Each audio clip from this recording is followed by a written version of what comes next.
Chapter 347. At this moment, thousands of possibilities flashed through Kudrin's mind. For a moment, Kudrin was almost certain that this was a conspiracy. The timing was too coincidental. The Eagle Nest Mountain was attacked, and you came. I didn't even ask for help. Duque's speed was faster than those death merchants who came to resell arms when they smelled the scent of war. The next second, Kudrin smiled bitterly. The Wildhammer dwarves knew that the entire Lordaeron continent was in a mess. The Wildhammer dwarves were not a completely isolated race. Even the merchants who frequented the Eagle Nest Mountain had told the Wildhammer dwarves that the entire continent was at war. From the Silverpine Forest in the west to the Hillsbrad Hills in the middle, and then to the Earthy Highlands in the east. However, the Wildhammer dwarves had always been aloof from worldly affairs, which made them subconsciously reject the news that war was approaching. In fact, just 2 weeks ago he had received a long letter from Magni Bronzebeard. The letter detailed the orcs' unreasonable territorial claims and the most barbaric acts of genocide. All resistance was executed. Even if they surrendered, the dwarven slaves who were too troublesome or could not afford to keep them were executed. Supervisors were executed when they were in a bad mood. These barbaric greenskin creatures did not care about the lives of people outside of their own race. Or rather, they did not even care about the lives of their own people. Unfortunately, this was not a good feeling. On one side, there were bandits who aggressively invaded his garden, and on the other side, there was a treaty that was almost like an alliance. Duque saw Kudrin's embarrassment. No, great Wildhammer King. We are not the only ones here. At the request of Magni Bronzebeard, one of the leaders of the Alliance, 50,000 elite soldiers of the Alliance have been arrayed on the border of the hinterlands. As long as you allow it, the warriors of the Alliance will definitely defeat these invaders for the Wildhammer tribe. Don't worry, there are no additional conditions. Dwarves were people who could be persuaded by reason but not by force. Coercion and bribery would only make them give you a gun, and they would rather fight to the death with the orcs than beg for mercy. Duque's method of inducing people to join the alliance made the Wildhammer dwarves much more comfortable. All right, in the name of the Wildhammer King, I accept the goodwill of the alliance. As long as what my relative said is true, the Wildhammer dwarves will join your alliance. Duke smiled and immediately sent a magic message. Elucia, let General Seamus advance at top speed. The Stormwind elites who were already prepared for a rapid march abandoned all food and military supplies, and only brought their weapons and equipment with them as they trotted into the hinterlands.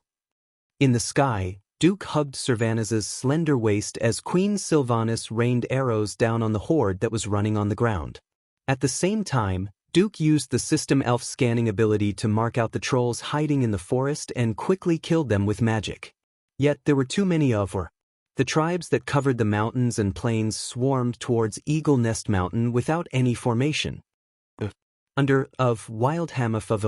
horde, the tribes.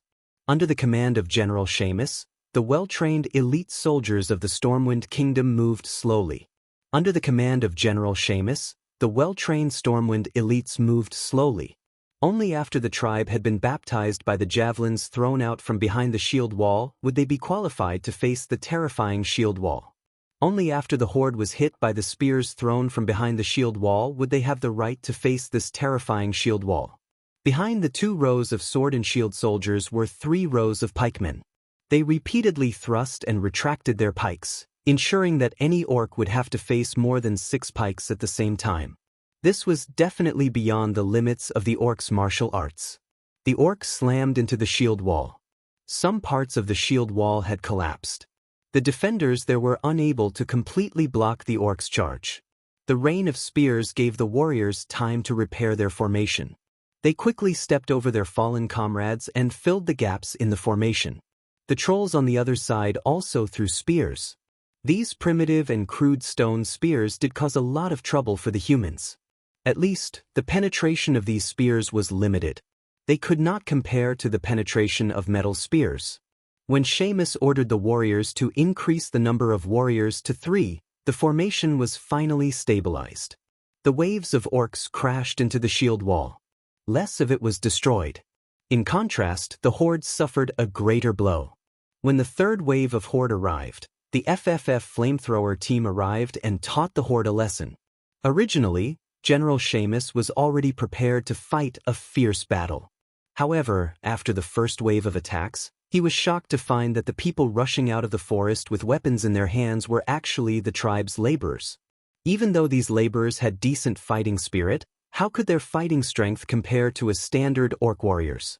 Not to mention the elites of the Blackrock tribe. Their height, strength, and speed were all reduced. This made the battle more like a civil war between two human kingdoms. When the sun set, there were 40,000 orc corpses on the battlefield at the foot of Eagle's Nest Mountain. A glorious victory! On the battlefield, the dwarven warriors who were fighting on the front line all let out excited cheers. Their new allies, the human warriors, smiled faintly. They did not seem very excited. What? Humans don't even celebrate a victory now? A dwarf warrior asked. Believe me, as long as it's a human warrior wearing the griffin emblem, every single one of them has killed 2 digits of orcs. We've definitely seen more orcs than you have. But the orc laborers that came today cannot make us excited. An elite warrior of the Griffin Legion replied. 2 hours later, Kudrin Wildhammer received Duque and his party in the throne room of Eagle's Nest Mountain. He had thought that the leaders of the humans were mostly old-fashioned old men. Obviously, his preconceived notions were wrong. Apart from a human general in his 40s or 50s, everyone present looked too young. Duke Marcus, a young man with a clean-shaven chin and a pair of deep black eyes, wore a blue and white mage robe. He was their commander. Then there was a fellow who gave off a gentle golden glow and called himself a holy knight. Finally, there was an elf girl with a wild and rebellious temperament. Although Kudrin didn't think she was cute, her valiant and beautiful appearance still won Kudrin's favor. It was rare for Kudrin to see so many special people. He was especially happy when Duque brought over a dozen barrels of wine. Now, he was very happy to get to know these people. Dwarves were only brothers with men who could drink. Kudrin made up his mind. Regardless of whether Duque was weak or not, those who could drink were brothers. Chapter 348. Welcome. Welcome, boys and girls. He gestured for them to sit on the arranged chairs. You are very welcome. We were very worried that the greenskins would destroy our homeland. Ancestors above, even if they were laborers with low combat power, there were still too many of them. Fortunately, your arrival put an end to everything. We, the Wildhammer Dwarves, are very grateful. Hello, please allow me to formally introduce myself. I am Duke Marcus, the current vice commander of the Alliance and the highest commander of this army. Duque patiently explained about the tribe, everything the orcs had done, and talked about the fate of Stormwind City. Finally, Duque decisively used the moral integrity of a Mediv. At this moment, Duque's body was covered in a holy radiance. It was a kind of affinity that was easily recognized. Kudrin, will you and your tribesmen join our alliance? Kudrin frowned and pulled at his beard. He once again took out the letter that Magni gave him. The content that he had always felt was unreliable jumped out of the paper, mixed with Duque's explanation, and entered his imagination.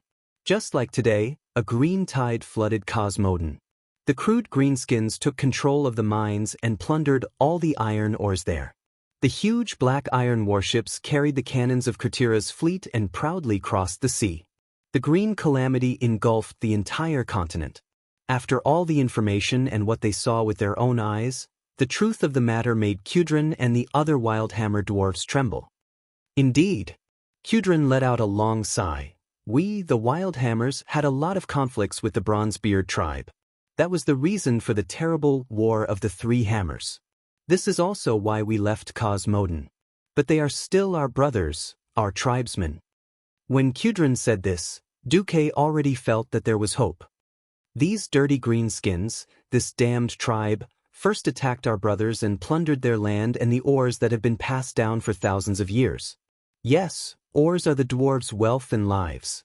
Now they came to attack us. It was all thanks to your timely reinforcements that we were able to escape the fate of having our home destroyed. At this point, Kudrin suddenly changed the topic. That's right, I don't really like the timing of your support. But Duque raised his eyebrows. But the threat these filthy creatures pose to the entire world is real, and you have indeed saved Eagle Nest Mountain. Kudrin slammed his hand on the armrest of his chair. Of course, we will join the alliance. We must work together to annihilate these orcs until they become pitiful creatures that can no longer pose a threat to anyone. He stood up and extended his hand to Duque. Without a doubt, you will receive Wildhammer's assistance. Duque reached out his hand and quickly bared his teeth. Damn it, this Kudrin is so petty. Why did he use so much strength? His hand was almost crushed. Kudrin suddenly laughed evilly, but the dwarves hate hypocrisy the most. There will definitely be Wildhammer's assistance, but how much more will depend on your ability? A certain Wildhammer king crooked his finger, and a group of short dwarves carried the wine that Duque had delivered and ran up to him, huffing and puffing. 10 barrels of wine were lined up in a row. Kudrin slapped one of the barrels. Come, don't play tricks. King against king, general against general. Every time we drink a glass, if you are drunk by me, I will give half of the Griffin Knights. If you have the ability to let me go, I will bring all the Griffin Knights with me. Of course, you have the right to refuse. At the end of the sentence, it was completely a threat. A pain-in-the-ass threat. Duque subconsciously glanced at the corner of his eyes. At this moment, the Stormwind General star was shining brightly. Gavin Raddoom, one of the 5 paladins of the first generation. Reginald Windsor, who would later become a marshal. Tom Seamus, who died in the original history but would definitely be one of the first to become a marshal after his resurrection. Now, all the generals simultaneously took a step back. Their movements were neat as if they had practiced it countless times. Damn, even if they don't have the spirit of brotherhood, there should be a pattern, right? Duque's eyeballs almost popped out. There is still one who didn't retreat. Before Duque's joy subsided, he immediately realized that the guy was Queen Sylvanas. Sylvanas raised his long golden eyebrows. His face clearly said, "What does it have to do with me when you men compete in drinking? Master, you can celebrate in peace. I will be responsible for taking you back to the bedroom to ensure that you will not do anything that will violate the alliance's etiquette and Duke identity." The little maid Vanessa, who rushed over to follow the army this time, made a proper lady's bow. But why are there dozens of coiled ropes hanging around your waist? Once I'm drunk, you will tie me up like a dumpling, right? Oh, are you the master or am I the master? At this time, Kudrin's image began to enlarge infinitely in Duque's vision. It was already bigger than the dwarf's avatar. That was definitely a demon king's body size and pressure. Kudrin stood up, pulled out Duque's hand with a serious, lying expression, held it, and stuffed it into a huge wooden barrel-shaped wine glass. It was filled with fragrant wine. As the king of Wildhammers, I represent the 50,000 compatriots of the Eagle Nest Mountain to thank you. To the friendship between dwarves and humans, cheers.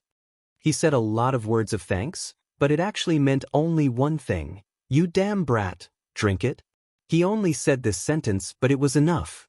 The group of bastards behind him also raised their glasses, to the alliance. Alliance my ass. In order to please the dwarves, I poured alcohol into the sweet fruit wine that the dwarves like to drink. Duque's face turned pale. What does it mean to be caught in one's own trap? If you don't seek death, why do I have to seek death for no reason? When Duque raised his glass with a bitter face, the demon king of the wine table, Kudrin, said, "I'll drink first, you take your time, but remember to be fair."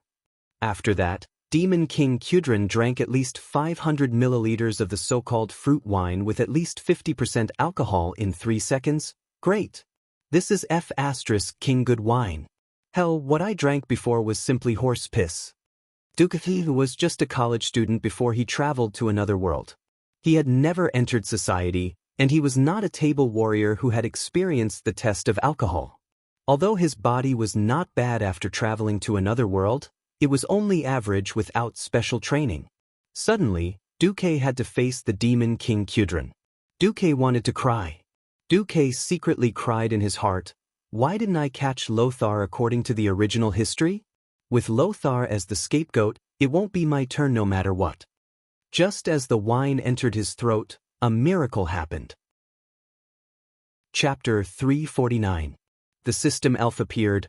Dear host, do you want to drink 1,000 cups without getting drunk? Nonsense. Do you have any good ideas? Physical ones. I can stimulate the growth of alcohol-dispelling enzymes in the host's body, making it harder for the host to get drunk. I can increase the host's alcohol tolerance by 5,000%, but at the cost of the host's stamina. Stop talking, let's do it. Less than 3 seconds after Kudrin finished his drink, Duke also finished his big cup with a gurgling sound. Come on. Who's afraid of you? Duque directly flipped the big cup over, and only a few drops of wine dripped down, indicating that he had drunk it all. For a moment, the crowd was in an uproar. Was Duque hiding his true colors? Or was he just acting rashly and showing his true colors later? Miss Ilyusha Barov looked at the huge wine barrel in confusion, as if she was tempted by the fragrance of the wine. Ilyusha waved her hand, and naturally, a dwarf maid helped to pour the wine. Ilyusha only took a small sip. At first, she felt that it was a little sweet, but in just a short minute, the overbearing alcohol spread from her stomach, and a warm current rose from her chest to her head. God, what wine is this? Ilyusha almost couldn't stand it. On the other side, when Kudrin saw that Duque didn't get drunk after 1 cup, the brute Hammer King was very unhappy. After all, he almost choked himself. He thought to himself, you can drink so much even though you're a pretty boy? Then why did you pretend that you couldn't drink just now? I just don't like that you humans have so many tricks. If I don't get you drunk today, my surname isn't Brute Hammer. Come, let's drink to our heart's content. A barrel of wine, even if it was a small one, was at least 10 liters, and it was quickly finished by Kudrin and Duque. It was true that Kudrin was talented. Duke on the other side was equally unfathomable. Most of the people around him who were drinking with him were swaying left and right, and the few that didn't die fighting on the table were also a little drunk. However, the 2 fellows in the middle of the field swayed and did not fall. Hey, Duque, don't you think we're going to stop like this? Kudrin wiped the wine off his beard and accidentally rubbed it on his eyebrows. Well, old man Kudrin, how about something more exciting? Duque elegantly wiped his mouth with a napkin, then poked the tip of his nose with his finger. Mixed wine? That's the inevitable second stage, it's not exciting. Kudrin raised his hand. Bring me all the models on my military map. And my baby. Soon, a large number of Griffin Knight models were placed on the table. From now on, I'll put in an additional squad of 8 Griffin Knights for every round. In exchange, you have to give me 10 more barrels of this wine. No problem. I'm not done yet. From now on, we'll drink together. Each round had to be different from the previous one. And we play dice. What dice? Seeing a dwarf servant bring a dice the size of a fist, Duque could not help but laugh. Damn, should I say it's common for alcoholics in every world? He saw that each side of the dice had different contents written on it. On it were the words, as much as you want, 1 cup, 2 cups, and of course, the most terrifying one was the table clear. Now, there were at least 20 different kinds of wine on the table. At that moment, Duque's 100,000 alpacas were running wildly in his heart. He even wanted to die. 5,000% increase in alcohol-reducing enzyme sounded like a lot, but if he was weak, 5,000% was 50 times, and 50 times was only 250. 1 table clear was definitely enough to kill him. Hee, you can only drink 1 cup in each round, but drinking 1 cup is only considered as breaking even. You have to drink a different cup before you can throw the dice. The cup on the dice is what the opponent wants to drink. The opponent can only start their own round after they finish drinking. At that moment, Duque did not want to know anything. At that moment, he just wanted to make a phone call a mage to send a message to Lothar. If he died because of alcohol poisoning, would it be considered as a work injury? The cruel battle began. Duque attacked first. His face was dark, and after drinking 2 cups, Kudrin was only hit with, as much as you want. This shameless brute Hammer King actually only took a small sip in order to cheat him to drink. Wasting an opportunity would bring retribution. Kudrin attacked from the back and hit Duque with 5 cups. Seeing that the situation was not in his favor, Duque decisively cheated. He let the system elf control his muscles and threw a table clear at Kudrin. However, life with cheats did not need to be explained. Kudrin actually did not fall. He actually did not fall. After the wine on the table was refilled, he very shamelessly returned a table clear to Duque. Duque was defeated. Just a little bit more. Looking at the system notification that said, "You still need 1% more alcohol before you will be completely drunk." Duke was stunned as he held on. He continued to cheat and returned another table clear. This time, the wine table demon Kudrin finally showed signs of not being able to hold on. He almost used all his strength to give Duque another cup. At that moment, the Alliance's wine table commander, Duke Marcus, with the most tragic expression, drank the cup of wine and then collapsed. The winner has been decided? Under the cheers of the brute hammer dwarves, Kudrin raised his cup high, but he could not drink even half a drop. At that moment, Kudrin seemed to be possessed by something. He loudly sang a majestic and lonely song. "This body is the bone of wine. Blood infuses wine, heart is like a wine jar. Undefeated in countless wineries. Never retreating in defeat. Never had a confidant. I often stand alone on top of an empty wine barrel, drunk in lonely victories. Yet only nothingness is left. Then this body is destined to be born for wine, to fight for a drinking buddy." After singing, the cup in his hand fell to the ground. "I declare, from today onwards, Duque is my brother." With that, the wine table demon Kudrin Wildhammer collapsed. He let out a thunderous snoring sound. It was actually a tie? Kudrin, who could single-handedly defeat an entire team of opponents in a drinking contest, was actually tied with the young human mage Duque. One could imagine that Duque's name would spread throughout the entire Eagle Nest Mountain in a single night. Yes, that's right. Duque led the army to save the Eagle Nest Mountain, but his name might not be known by everyone. But Duque defeated Kudrin at the wine table, so Duque's name was destined to spread throughout the dwarven world. The dwarves' worldview was so strange. Only those who could fight and drink the most would be famous. They found that no one was still standing at the guest and host seats. The aftermath teams from both sides came out to clean up the battlefield and pick up their respective corpses. A dwarven auntie who seemed to be Kudrin's wife threw Kudrin onto a small cart and pushed him away like she was about to dump garbage. Vanessa dragged Duque's leg and dragged him away like a dead dog. Chapter 350. A drunk man weighed a ton. This was the common thought of every woman who had no choice but to serve a drunk man. The only fortunate thing was that as soon as he left the room, Duque's knights came up to carry the most expensive drunkard in the alliance. Leave it to us from here to the VIP room. Cassar Ulysses, who had been chosen as the captain of the knights, smiled as he took Duque. With the alliance operating well and winning every victory, it was not an exaggeration to say that Duque was the most important person in the alliance. There was even a slightly exaggerated saying that the sword saint of the Fireblade clan could assassinate anyone. As long as Duque was still around, the alliance would not collapse. Cassar and another knight each held onto Duque's arms, while 12 fully armed knights escorted Duque to the room in the state guesthouse. Before entering the room, Vanessa's expression and appearance were elegant and in line with the image of a maid. But when the two knights placed the drunkard Duque on the bed and said, "Miss Van Cleef, I will leave the Lord to you," this sentence made Vanessa blush for no reason. Thump thump. Her heart was beating so fast. She did not think much of it at first, but after hearing what those two fellows said, she felt that something was going to happen. Along the way, she had heard too many terrible stories of the nobles bullying and humiliating their maids. Living teaching material for the young masters of the nobles, lovers of the counts. Almost subconsciously, Vanessa pulled up her maid's skirt. Of course, it was not for benefits, but purely to make it easier to pull out the throwing knife tied to her thigh. In the next moment, Vanessa felt that she was really an idiot. "Damn it, if I really hurt Duque, my dad will be the first to kill me," Vanessa muttered.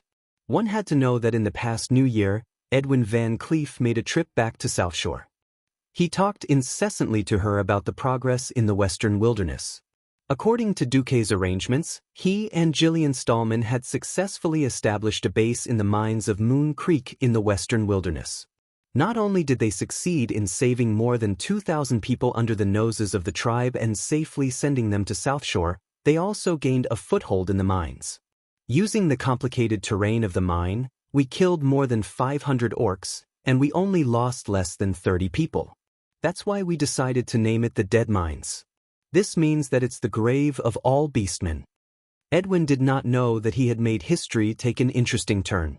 Dead Mines had appeared in advance, but in a different form, a form that was more righteous and glorious. Vanessa, I heard about Master Marcus's feat another several 100,000 beastmen. Oh, by the holy light, I think Master's wisdom is almost on par with Thoradin the Great. A hero who fought against the evil alien race in the human world. But can you imagine? If something bad happens to him, how can I, Garion, Reginald, and the other ministers continue to be loyal to our master? Lucien thought to himself. Oh, just thinking about it breaks my heart. Vanessa was speechless when she felt her father's fanatical worship of Duque. Vanessa was still young and did not have much of a sense of Duque's greatness.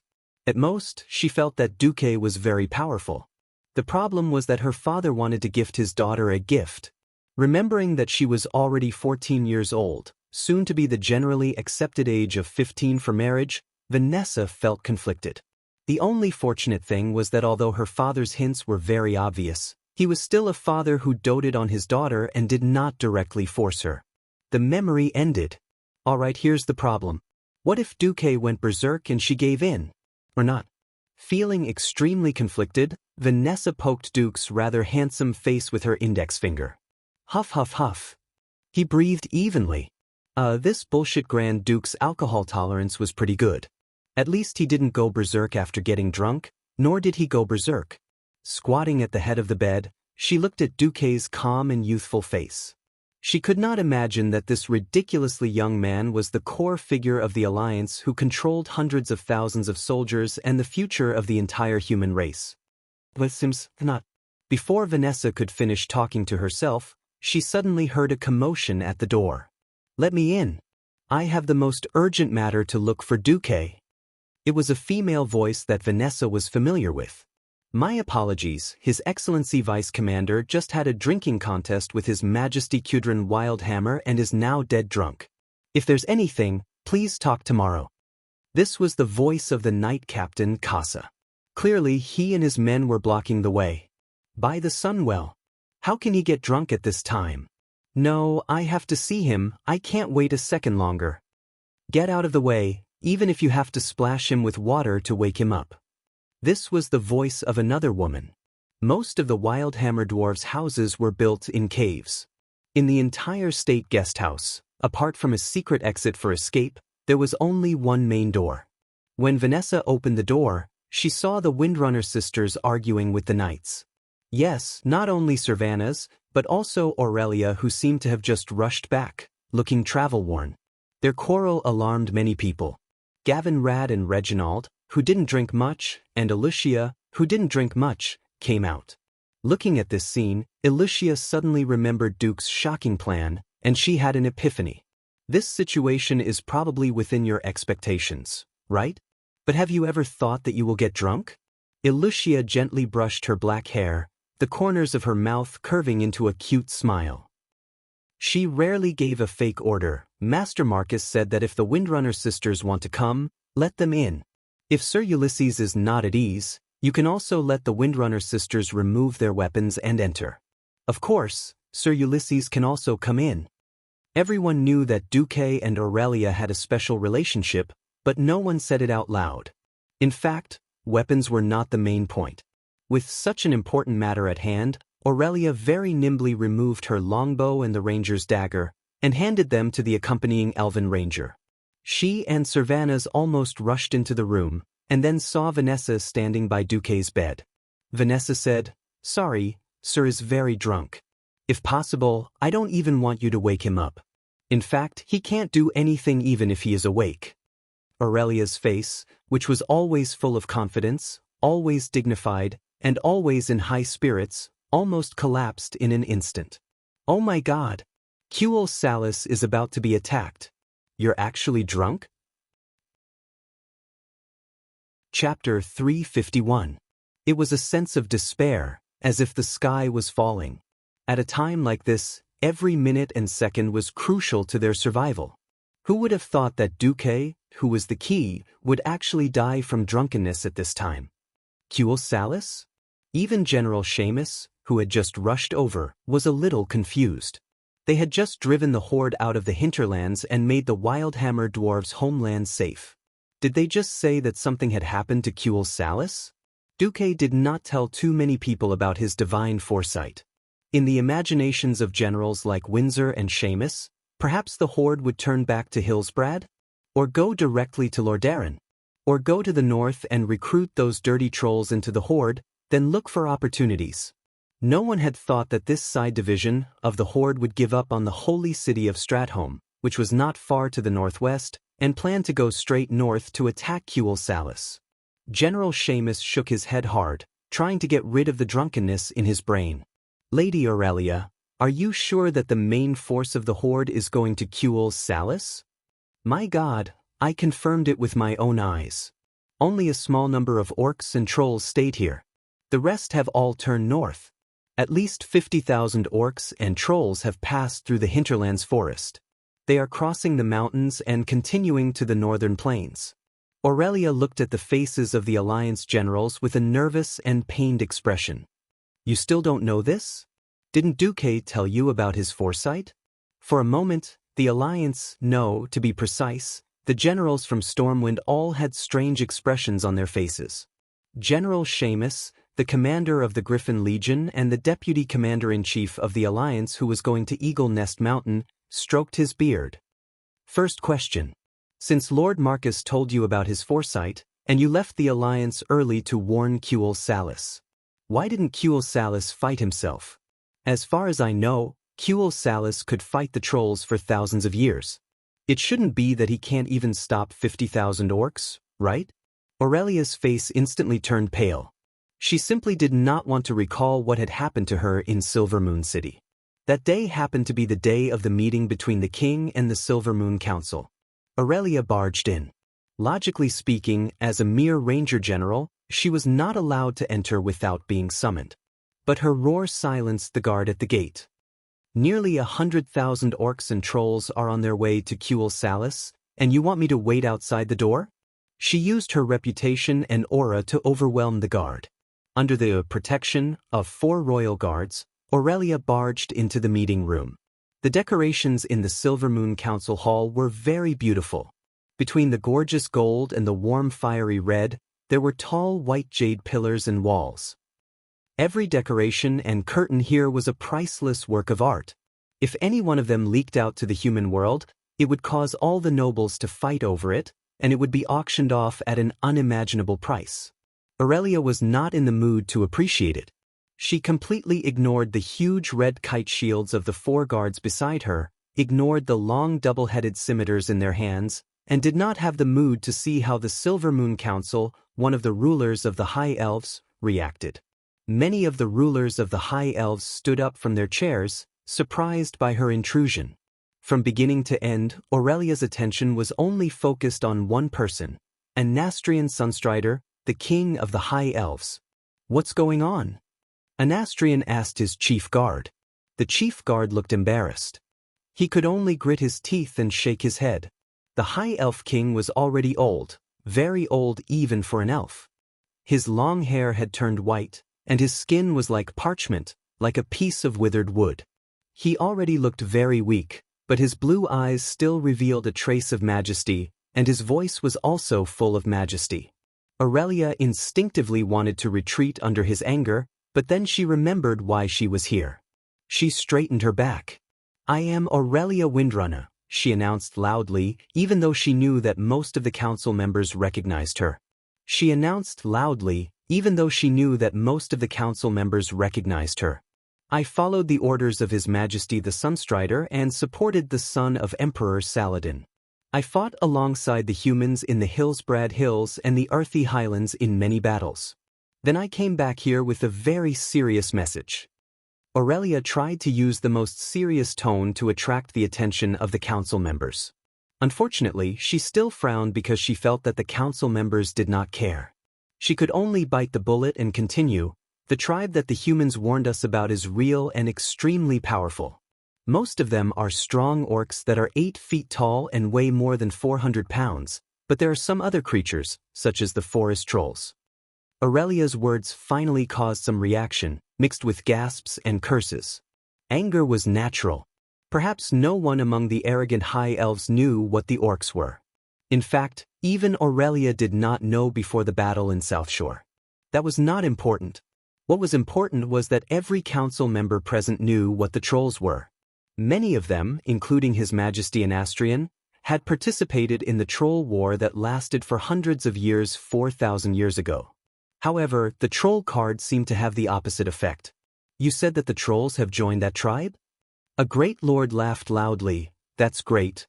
Let the trolls follow this tribe you mentioned to fight the humans. I hope they will go far away. Maybe the humans will help us kill them all. Ha! Wanton laughter echoed in the council hall. Many of the elven council members laughed and clapped in agreement. You don't understand what kind of disaster is happening on the continent at this moment. Aurelia roared angrily. She recalled Duque's deduction and said directly, the tribe is not a distant problem that we can ignore and laugh at. Their chief has personally led at least 50,000 elite orcs to the north of the hinterlands, 500 kilometers away.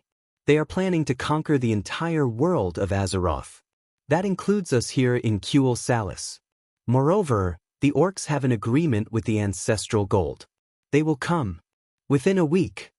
Aurelia slammed the round table of the council. The violent bangs finally made the council members stop laughing. Then let them come. Another elven mage lord from Darkhan mocked.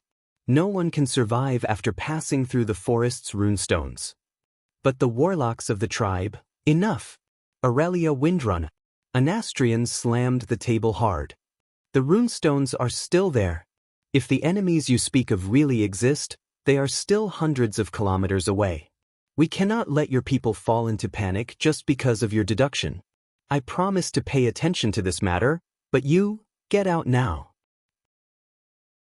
Chapter 352. In the state guesthouse in Eagle Nest Mountain, in front of Duque's bed, Aurelia recounted her experience in Silvery Moon City in a voice that was close to tears. No one wanted to believe me. They blindly believed in the defense of Longsong Forest. They believed that the Beastmen would rather go to Stratholme and fight the humans to the death than believe that Orgrim would lead his army to Silvery Moon City. They even thought that I had been bribed by the humans and was deliberately spreading panic in order to force Cultivate Salis to join the alliance. The Silvery Moon Council forbade all evacuation operations. The only thing I could do was to have my rangers step up their patrols at the border. Once upon a time, Aurelia had a unique glow around her. It was the glow of a warhorse that was eager to go on the battlefield. Now, Aurelia was like a defeated rooster.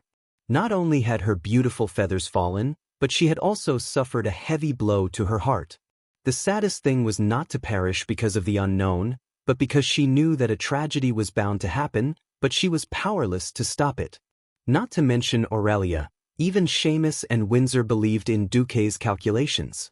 Believing was one thing, and agreeing to take action was another. General Seamus pondered for a long time before saying, Lady Aurelia, I suggest that you don't make things difficult for Lord Marcus. How can you say that? Sylvanas almost wanted to punch Seamus in return. Seamus raised his hands. I have no intention of watching a tragedy happen. First, we have to be sure of one thing.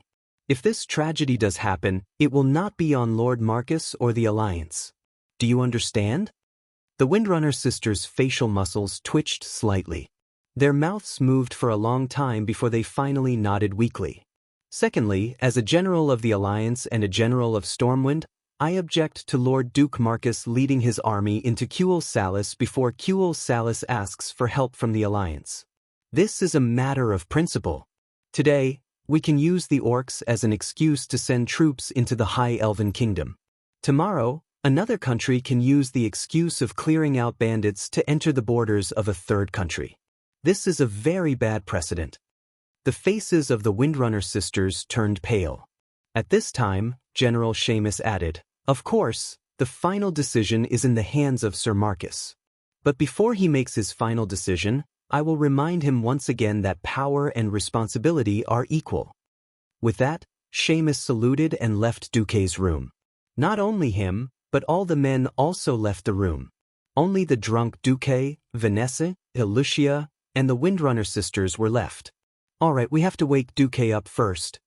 Sylvanas was about to say, "boy," but she swallowed the second half of her words.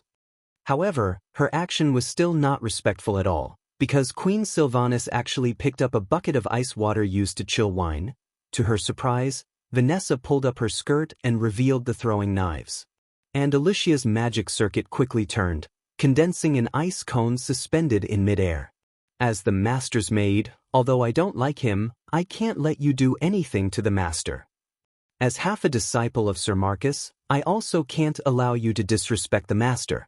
If it was any other time, Queen Sylvanas might have dealt with them. This was a sensitive time. A group of fully armed knights were listening outside the thin door. They would rush in at the slightest sign of trouble and chase the sisters out without hesitation. The worst thing was the relationship between Quel Salus and the Alliance. Because he refused to join the alliance between the elves and humans had already regressed to the point where it almost existed in name only. Don't look at how these arrogant and valiant soldiers treated the Windwalker sisters with respect before. If something happened to Duke, they would be the first ones to react. Aurelia pulled her sister and bowed gracefully. "Sorry, we have no intention of hurting Duque. But the situation is urgent. I would like to ask, what do you allow us to use to wake him up?" "You can't hurt him." Vanessa replied immediately. "No pain." Lucia cared more about Duque from the bottom of her heart. The Windrunner sisters were dumbfounded. "I'll go first." Sylvanas walked over confidently and pinched Duque's nose. Duque stopped breathing. 1 second, 2 seconds, 5 seconds. Suddenly, Duque vomited. A large amount of sour and rancid vomit flew out of his mouth. Queen Sylvanas was startled and jumped away. Fortunately, there was a wizard here. Eluhia cast a small ice cone spell that lasted less than a millisecond, blowing Duke's vomit out of the bed and freezing it on the ground with ice elements. Vanessa glared fiercely at Sylvanas. "You are not allowed to touch him again." After saying that, Vanessa went to clean up the frozen vomit. Lucia gently wiped the corner of Duque's mouth with a warm towel, but her eyes were warning Aurelia. Illyria was helpless. Why did she have to run into such a thing? She could only walk over and sit by the bed, shaking Duque's arm. "Duque, wake up! Quel Salus is really in danger as you predicted. I need your help to..." A dead pig was sleeping soundly. Aurelia was going crazy. She shook Duque hard, but Duque did not wake up no matter what. Vanessa put her hands on her hips. "According to my experience with my father's friends, Master will not wake up until tomorrow noon." Tomorrow noon? The main force led by Orgrim had already left for the northern part of the hinterlands a day earlier. The orcs were fast to begin with. Even if they immediately chased after them in the middle of the night, they might not be able to catch up. Tomorrow noon? If the human army really went to the Long Song forest, they might only be able to collect the corpses of the elves. Unknowingly, Aurelia's shaking became more and more urgent, and her body moved closer to Duque. Duque was in a deep sleep, so deep that even the system elf could not wake him up. In his sweet dreams, he unknowingly had a dream. It was a dream related to his 10 terabytes action movie. The girl in the dream was so hot. Just as he was about to do something dirty, the girl took the initiative to hug him. When Duque suddenly attacked, Aurelia had at least 81 ways to dodge Duque's claws. But Duque's unconscious murmur made Aurelia feel like she was struck by lightning. Aurelia, a soft call in a dream, always had a special meaning at this time. Regardless of whether it was real or not, Duke had indeed called out to her in his dreams. Aurelia fell for it. The next moment, in front of the other 3 women, Duque hugged the female elf close to him and buried himself in the encirclement of the mountain of flesh demon king. The most dramatic thing was that because of the difficulty in breathing, Duque woke up. When most of Duque's vision was blocked by the mountain of flesh demon king, Duque opened his dog eyes and met Aurelia's emerald eyes. Chapter 353. There was a kind of awkwardness that was worse than death. There was another kind of awkwardness that was worse than death. Duque also wanted to confirm if there was a kind of love that was called letting go. Unfortunately, in this situation, it felt like he would die whether he let go or not. Since he was going to die anyway, Duque simply gave up on the treatment and let his face enjoy the shocking pressure of the mountain of flesh. At this moment, Aurelia's whole body was hot, and every inch of her exposed skin was dyed a beautiful red. It was very beautiful. The strange feeling of being stared at by 6 eyes almost made Aurelia go crazy. She had no idea how to deal with this situation. The more unexpected the situation, the easier it was for her to lose her mind. Aurelia made a very stupid decision: cover up and not admit it. She glared fiercely at Duque and used her left hand to touch Duque's eyelids, trying to make Duque close his eyes. She also said, "Duque is really drunk and muddle-headed." Aurelia wanted to fool around, but the problem was that Duque's rumored sister-in-law did not agree. Cervantes also put his hands on his waist. "Sister, although I also want to protect your face, our family and friends are exposed to the orcs' weapons. Sister, even if you are embarrassed, I still have to say, Duque is awake." Aurelia might be able to fool Vanessa and Elugia, but she could never fool her sister. The elves' long ears had a special ability called listen, which could hear sounds that were farther and had a wider frequency than humans. The change in Duque's breathing could not be hidden from Queen Sylvanas. In this emergency situation, Queen Sylvanas directly pierced through this piece of paper. At this moment, Aurelia wanted to die. At this moment, Duque's arms were still tightly wrapped around a certain elf's waist. She frowned and tried to make her face look fierce. "Duque, you still won't let go? You sisters promise not to hit me?" Duque continued to roll his eyes. His snorts echoed in the canyon between the deep Mount Hygel. Aurelia now treated Duque like a little ancestor. "For the sake of God, I can't wait to beg you. How would I dare to hit you?" 10 seconds later, the farce was over. Someone pretended to be fine. He seemed to be decisive, but in fact, he reluctantly let go of the demon king Aurelia. Then, Duque asked the system elf to inform his body to filter his blood through the arcane circuit and let the phoenix flame circuit evaporate the alcohol in the blood. Then he washed his face. Duque finally sat opposite the blushing Aurelia. On one side were the Windrunner sisters, and on the other side were Duque, Elucia, and Vanessa, who stood at the back, with a dining table between them. With Cervantes' brief and concise explanation, Duque finally understood the current situation. "Duque, for my sake, send troops to save Cuel Salis, okay? Only your army can save my hometown." Duque crossed his fingers and pressed the back of his fingers against the tip of his nose. His gaze became deep again. He was recalling all the details of the second battle of the Dark Portal that he knew. Once, he was a player who understood the story of a game. Right now, he was a transmigrator who had personally arrived to control the direction of this world-shaking battle. Everything could change, and every choice had the chance to have a far-reaching impact. At this point in World War II, Duque could almost say that even if he didn't do anything, the Alliance had a 70% chance of winning. The problem now was no longer limited to winning, but the situation and layout after the victory. Once they entered the third battle of the Dark Portal, it would be the day of the rise of the Lich King. The entire North and Lordaeron continent would be smashed into pieces by the brainless Arthas. How much vitality could be preserved was the key. However, when he thought of the Silver Moon Council, the pig of the pig teammates, Duque had the urge to quickly kill them all. The Silver Moon Council was arrogant, deceiving the people and the king.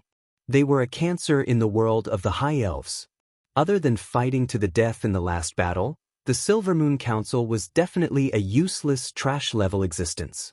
Yet, dealing with them in advance was tantamount to dividing the humans and the High Elves. Duque pondered for a while and finally sighed. Seamus is right. Before we get Qul Salas's application to join the Alliance and a letter asking for help, the Alliance can't send troops. As soon as Duque finished speaking, the Windrunner sisters, who were already tearing up, stood up. Aurelia bit her lip hard, and blood seeped out of the corner of her mouth. She slammed the table. Duque, I was wrong about you. 30,000 elven civilians will die because of the wrong choice made by the Silvermoon Council and you. I hate you. Aurelia was extremely agitated, her chest heaving up and down violently. Duque was not in the mood to appreciate this stunning scene. Duque was also angry. Then what about me? Being biased and bringing the elites that Stormwind relied on to restore the country, just because of your request, illegally crossed the border, rushed into a forbidden country, and fought with the tribe. Then the Sun King said, I didn't ask you to come into our country, as if we were just watching a dogfight. You dismissed us with just one sentence? What Duque said was absolutely the truth. The key to Qul Salas's crisis was that the higher-ups of Silvermoon City were like **T. This was the arrogance of the High Elves that had been passed down for thousands of years. It had nothing to do with Duque or any other race in the world. Aurelia cried bitterly. She leaned on the table and wailed. The tears of a beauty always made people's hearts ache. Servanas clenched his fists and pursed his lips. He could not help but shout, Duque, my sister trusted you wrongly. Without the phoenix flame that she gave you, would you have the status you have today?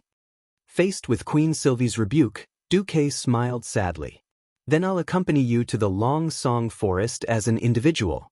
After I die in battle, I can return the favor to Aurelia, right? A cold wind blew through the room. For a moment, all the women in the room were stunned. The powerful Duque, who had the power to mobilize the troops of the 8 kingdoms, had a series of brilliant achievements, and carried the hopes of countless humans, actually had the courage to say such words.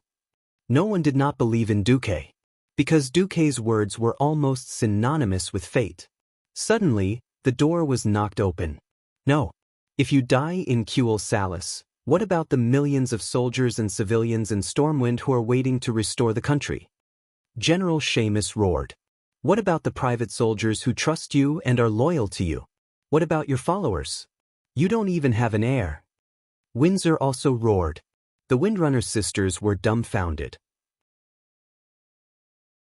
Chapter 354. It was as if they had sunk into an endless cycle. Aurelia could not stop the Sun King and the Silvermoon Council from courting death. The Alliance could not help even if they wanted to, because the elven higher-ups were blocking them. Similarly, no matter how good Duque was at fighting, he could not single-handedly take care of more than 50,000 elite orcs. Moreover, Aurelia discovered something else. It seemed like the strongest warlock of the tribe, Ghoul, Dan, had brought his trusted aides to catch up to Orgrim's troops on a red dragon. Ghoul, Dan was a powerful mage who could suppress the strongest human wizard Antonidas. Sending a Morning Star wizard like Duque would just be sending himself to his death. Even if Duque wanted to go, he would be completely opposed by the generals of the Stormwind faction. At this moment, Aurelia sank into despair. Sister, let's go. Since the humans are not willing to help, we have to go back ourselves. Sylvanas said with determination as she pulled on her sister's hand. Illyria, on the other hand, gave Duke one last pleading look. Duque took a deep breath. Actually, there's one last way. Once Duque said this, the entire place went silent. Every pair of eyes stared at Duque, and every heart stopped beating. Everyone held their breath. Speak. Aurelia was instinctively excited. Aurelia Windrunner, are you willing to be a patriotic traitor? Patriotic traitor? Be it Aurelia or the others, they were all confused by Duque's words. Duque said in a low voice, even if it's a lord, inviting foreign troops into his own country is a crime of treason. But you, Aurelia, you can be a traitor because of your patriotism, because you want to save the High Elves. Of course, there's a price to pay. What price? Aurelia's eyes brightened. I can take on the identity of a wandering duke and bring all my private soldiers to be hired by you, Aurelia Windrunner. The problem was that everyone knew I wasn't short of money. Therefore, the price is, after this battle, you must take at least 1,000 of the Windrunner family's elites, give up Qul Salus's position and become my vassal, Duke Marcus's vassal. As soon as Duque's voice fell, everyone was stunned. In the next moment, everyone began to ponder. It seemed like it was indeed feasible. First of all, Duque was not a king. His status wasn't so high that he couldn't be fooled no matter what. It wasn't wrong to say that Duque was a wandering duke. Stormwind had been destroyed. A country without territory would not be recognized. Didn't you see that after Duke Fairville left Cultivation, he was just a pirate leader? Who would really recognize him as a duke? Secondly, even with his so-called private army, the strength of Duque's subordinates was quite shocking. Apart from the basic 10,000 private soldiers, Duque also had a group of mages. Moreover, it would be difficult to fool them. Finally, there was the price. From a legal point of view, even if Qul Salus joined the alliance, someone had to take the blame for this kind of thing. Everyone knew about the ambiguous relationship between Duque and Aurelia. The problem was that if Duque really wanted to marry Aurelia, it would be super troublesome. The union of a duke from another country and General Qul Salus must be approved by the Sun King and the Silver Moon Council. When that time came, it was really unknown what kind of trouble Duque and the Windrunner family would be in. Duque took this opportunity to pull Aurelia out of it, killing 2 birds with 1 stone. Moreover, there were 1,000 of the strongest elven rangers on the continent. It was precisely because of these conditions that Duque's deal would not seem to be a loss in the eyes of all the nobles. Otherwise, the nobles would only think that Duque was an idiot. If the Sun King really wanted to pursue the matter, no one except Stormwind would protect Duque. At this time, Aurelia fell into infinite entanglement. A patriotic traitor in exchange for the survival of tens of thousands of his compatriots. Aurelia's conscience and affection for Duque instantly prevailed in both rational and emotional aspects at the same time. Duque, I can personally promise you. But I can't give a definite answer on behalf of the rangers of the Windrunner family. 1,000 rangers, not one less. This is a matter of attitude. Unexpectedly, it was Lucia who bargained for Duque. Duque was stunned. What surprised Duque even more was yet to come. I know my brothers and sisters. There can't be 1,000 rangers of the Windrunner family who are willing to give up their homeland. 300 is already the limit, Servanas interrupted. Lucia was anxious. We can't accept such conditions. Of course it's not fair. However, as long as you can cover the evacuation of more than 20,000 civilians in Longsong Forest to Silvery Moon City, Duque, I'm willing to give up my position in Qul Salus and become your vassal together with my sister. Duque's brain went blank for a second. Surprise. This was definitely an unexpected surprise. Duque had never thought that he could gain so much from attacking Qul Salus with the help of the tribe. That was Aurelia and Sylvanus, the eldest and second children of the Windrunner family. The 2 strongest rangers in the world. In terms of strength, even the 3rd sister, Sasha, was still a distance away from them. Not to mention, in the original history, one was a great hero in Stormwind City's King's Valley, and the other was a queen who could summon wind and rain in the tribe, and even become the chief of the tribe in the distant future. Damn it, this was really a big win. If there weren't so many people watching, Duque really wanted to immediately shout, "I've tricked Aurelia and Queen Sylvanus into my hands." At this moment, Duque finally felt a sense of pride for completely changing history. No matter what, as long as he passed Qul Salus this time, then there wouldn't be another Sylvanus who died in Silvery Moon City. And there wouldn't be another forgotten queen in the future. The forgotten ones? But I'm a living person. I don't care how those bones die. Lucia originally wanted to fight for more benefits for Duque, but seeing Duque's excited eyes, she quietly retreated to the side of Duque's body. Similarly, Seamus and Windsor didn't want their boss to go so far away to be a mercenary. After seeing the look in Duque's eyes, they all sighed deeply. All right, I hope that helping the elves this time won't be too bad. With a plan, everything would be easy to handle. When Duque woke up King Lang overnight with a magic message and explained the seriousness of the matter, Lang gave Duque and Aurelia a surprise. If some of the Griffin Legion soldiers are willing to become your private soldiers, I can't stop them. Sometimes, nobles like to secretly increase the number of their private soldiers, but the king can't find out, so it's not against the rules. However, in the future, there will be many elites from the Griffin Legion on the battlefield.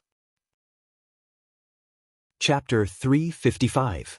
A king's speech was often a form of art. Some words could not be said directly. In any case, Duque, Aurelia, and Seamus understood. Seeing Seamus silently request the dwarves to forge 20,000 Duque private soldier badges, Aurelia held Duque's hand at some point. She knew very well that Duque had used his connections to the extreme. Everyone knew that in all of Stormwind, apart from the Royal Knights under Lothar's direct command, Seamus Griffin Legion was the best fighter. The former could fight, but there were too few of them. The latter was the true main force of Stormwind. After repeated expansions, the Griffin Legion had expanded to a huge army of 20,000. The core was still the Griffin Legion that had retreated from the Redridge Mountains to Stormwind City. These warriors who had gone through many battles were the foundation of Stormwind Kingdom's revival, the cream of the army. Now, with a single request from Duque, Lang allowed him to get them to pretend to be private soldiers. Moreover, 30,000 soldiers was the limit of a Grand Duke's strength. Not breaking the rules was better than breaking the rules. Perhaps it could be explained as a strategic need, but no one could ignore the huge risks they had to bear, as well as the almost unbearable camaraderie. It was impossible for a friend to gamble the future of a kingdom with millions of people to save tens of thousands of his own people. Loyalty and camaraderie had always been difficult. According to Duque, accompanying her to death was already doing his part as a friend. Pulling 30,000 elites could only mean one thing. She, Aurelia, had long surpassed the definition of a friend in Duque's heart. At some point, only Aurelia and Duque were left in the room. Suddenly realizing that her hand was still on the back of Duque's left hand, Aurelia felt awkward and didn't know if she should pull her hand back. After hesitating for 2 seconds, Aurelia still pulled her hand back. Who knew that at this moment, Duque would grab her hand? In terms of reaction time, Aurelia was 9 blocks ahead of Duque. If a high-level ranger didn't want to be caught by a mage in close combat, there were at least 3 ways to do so. Aurelia's hand was grabbed, which only proved one thing. She didn't want to hurt Duque's heart. The former great demon king was now like a frightened little rabbit. Duque grabbed her hand with his left hand and put his right hand around Aurelia's waist. Sometimes people were like this. After the first time, it was easy to have a second time. After being hugged by the drunk Duque, Aurelia, who hesitated again, lost the chance to resist. Aurelia's waist was very soft and had the flexibility of a well-trained person. In terms of touch, it could really compete with Servana's. Maybe it was because Aurelia's figure was a little more plump, so it felt better to hug her. It was a kind of comfortable feeling that even though she was healthy and beautiful, he still felt like his hands would melt if he hugged her. She realized that Duque was probably going to make things clear. Aurelia quickly took 2 deep breaths. Sorry, I'm not ready yet. If a high elf wants to mate with a human, it means that she has to be prepared to face endless loneliness after 100 years.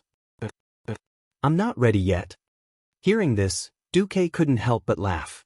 He had taken it for granted.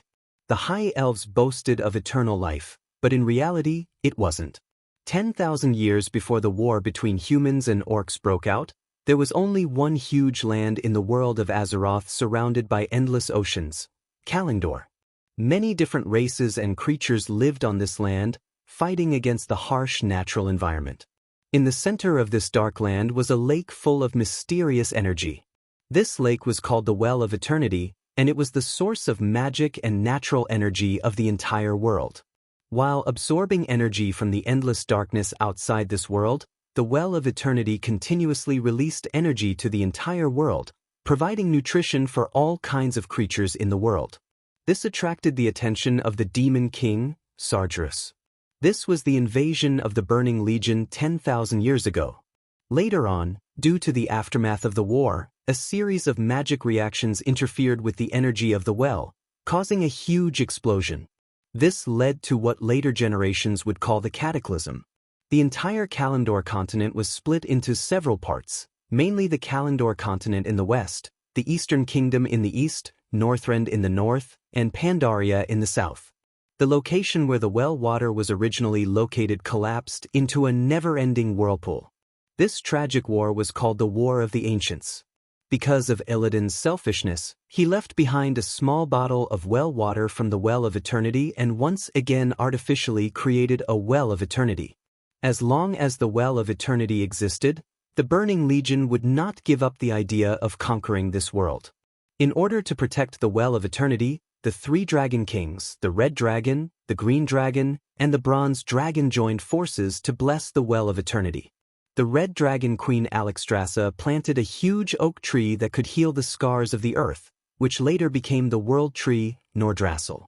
The King of Time, the Bronze Dragon King Nozdormu, added magic to the World Tree. As long as the World Tree existed, the Night Elves would never age or get sick.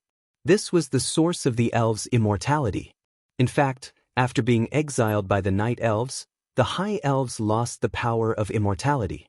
However, for humans, the lifespan of the elves was still extremely long. Duque understood Aurelia's concerns, but he couldn't tell Aurelia that the legend of the elves' immortality would be mercilessly broken in the near future. Of course, he had another way to comfort Aurelia and break down her defenses. Duque took out his bird's head. Don't get the wrong idea. If you get the wrong idea, face the wall. This was just the head of the artifact magic staff, Atish, which happened to be in the shape of a wooden bird's head. This is Atish's? Feeling the powerful magic waves on it, Aurelia could totally imagine how shocking the power of this magic staff would be when it was complete. The previous guardian, Aegwin, seems to be more than 800 years old. Duque seemed to be saying something irrelevant, but he was actually reminding Aurelia that he, who had obtained the inheritance of Medivh, actually had other ways to obtain immortality. Aurelia's face instantly turned red. If it was said that she was unwilling to break down her defenses before because of her lifespan, then now, under the premise that both of them had almost endless lifespans, all the obstacles that she had set up were not valid. Actually, Aurelia was completely confused. Facing Duque's gradually approaching face, she was completely at a loss. Duque gave her a light kiss on her smooth forehead. Gazing at Aurelia's emerald eyes, Duque smiled suavely. I know, you are thinking about your brethren and have no time to be distracted. But after that, Aurelia ran away as if she was flying.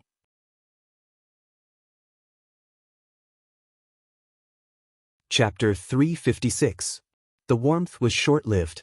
If the elven inhabitants of Kuel Salis Longsong Forest died tragically because of personal matters, the warmth tonight would become a scar in the future. In fact, less than 5 minutes after Aurelia ran away, she turned back, slightly lowered her head, shoulders slumped, and clenched her fists. I know it's too much, but the horde is heading towards Kuel Salis. They've already left us behind. We've already lost a few days. If we don't gather the troops as soon as possible, we'll only be left further behind. Duque naturally grabbed Aurelia's arms with both of his hands. It's a taboo for the army to suddenly wake up and march in the middle of the night. We humans don't have the elven's night vision. Just marching alone will cause a lot of problems.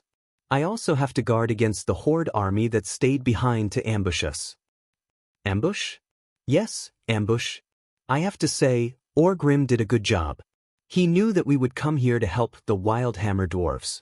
So he led the main force to the north, leaving behind some to slow us down.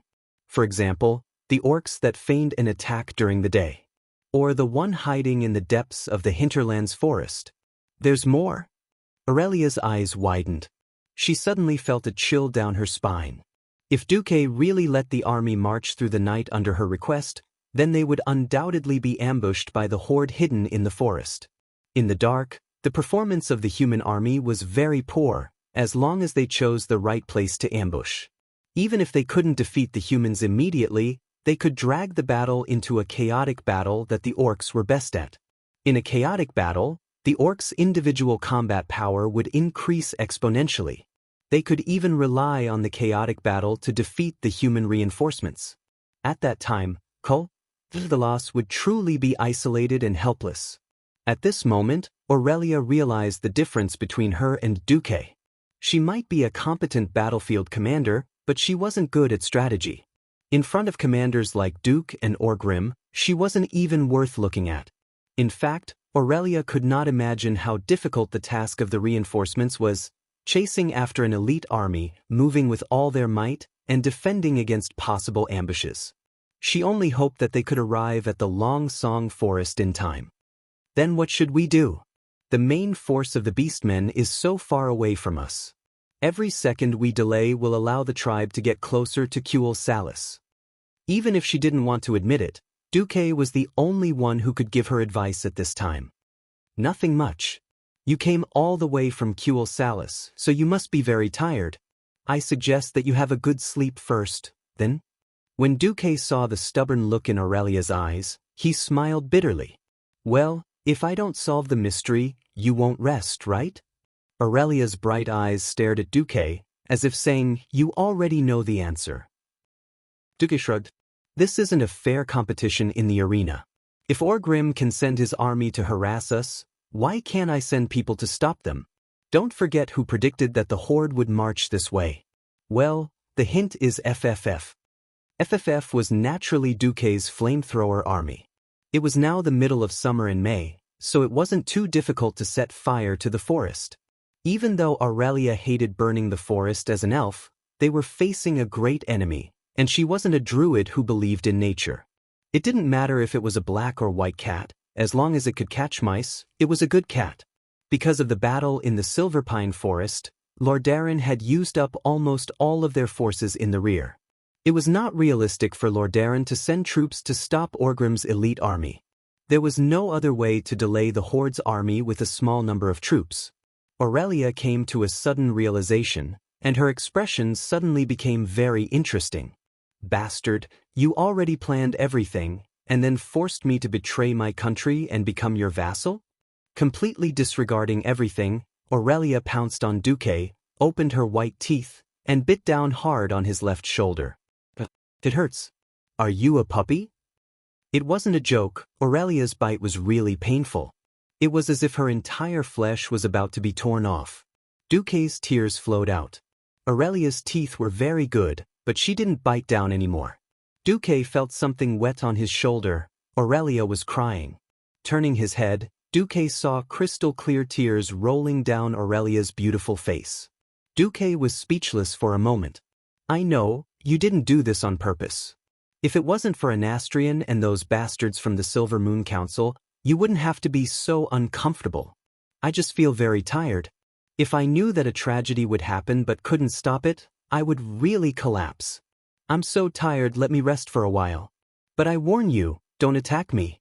Otherwise, I will hate you. As she spoke, Aurelia hugged Duque and let out a sweet sound. Gently stroking Aurelia's long golden hair, Duque revealed a faint smile. You've worked hard, sleep well. Aurelia was indeed very tired. After Duque informed Kuel Salis of the danger, because there were still a small number of tribal warships on the sea route, it was not safe.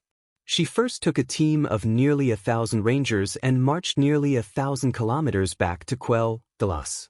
After warning her motherland and realizing that it was useless.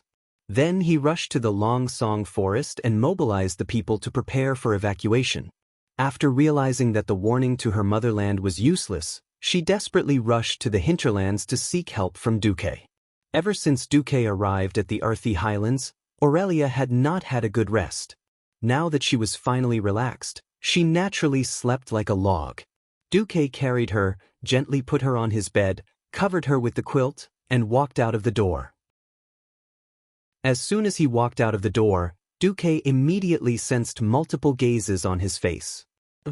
If you dare to take advantage of this time, I will definitely kill you. Queen Sylvanas left a harsh remark and then left. Duke didn't reply.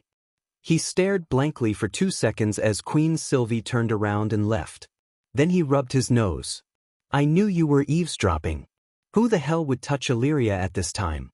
Duque looked at Vanessa. The disobedient little maid suddenly muttered to herself, "Sigh, I'm really a busy maid. I'm just a maid, but I have to follow her to the battlefield. I don't know if my black-hearted master will occasionally be kind enough to give me a raise." No matter how many times he saw Vanessa, Duque felt a little funny. This girl seemed to dislike him no matter what, but she would always help him with the housework. "Well, your master is rich. In the future, your salary will be doubled. That's more like it. I can go change to a dagger. Is there a maid like you?"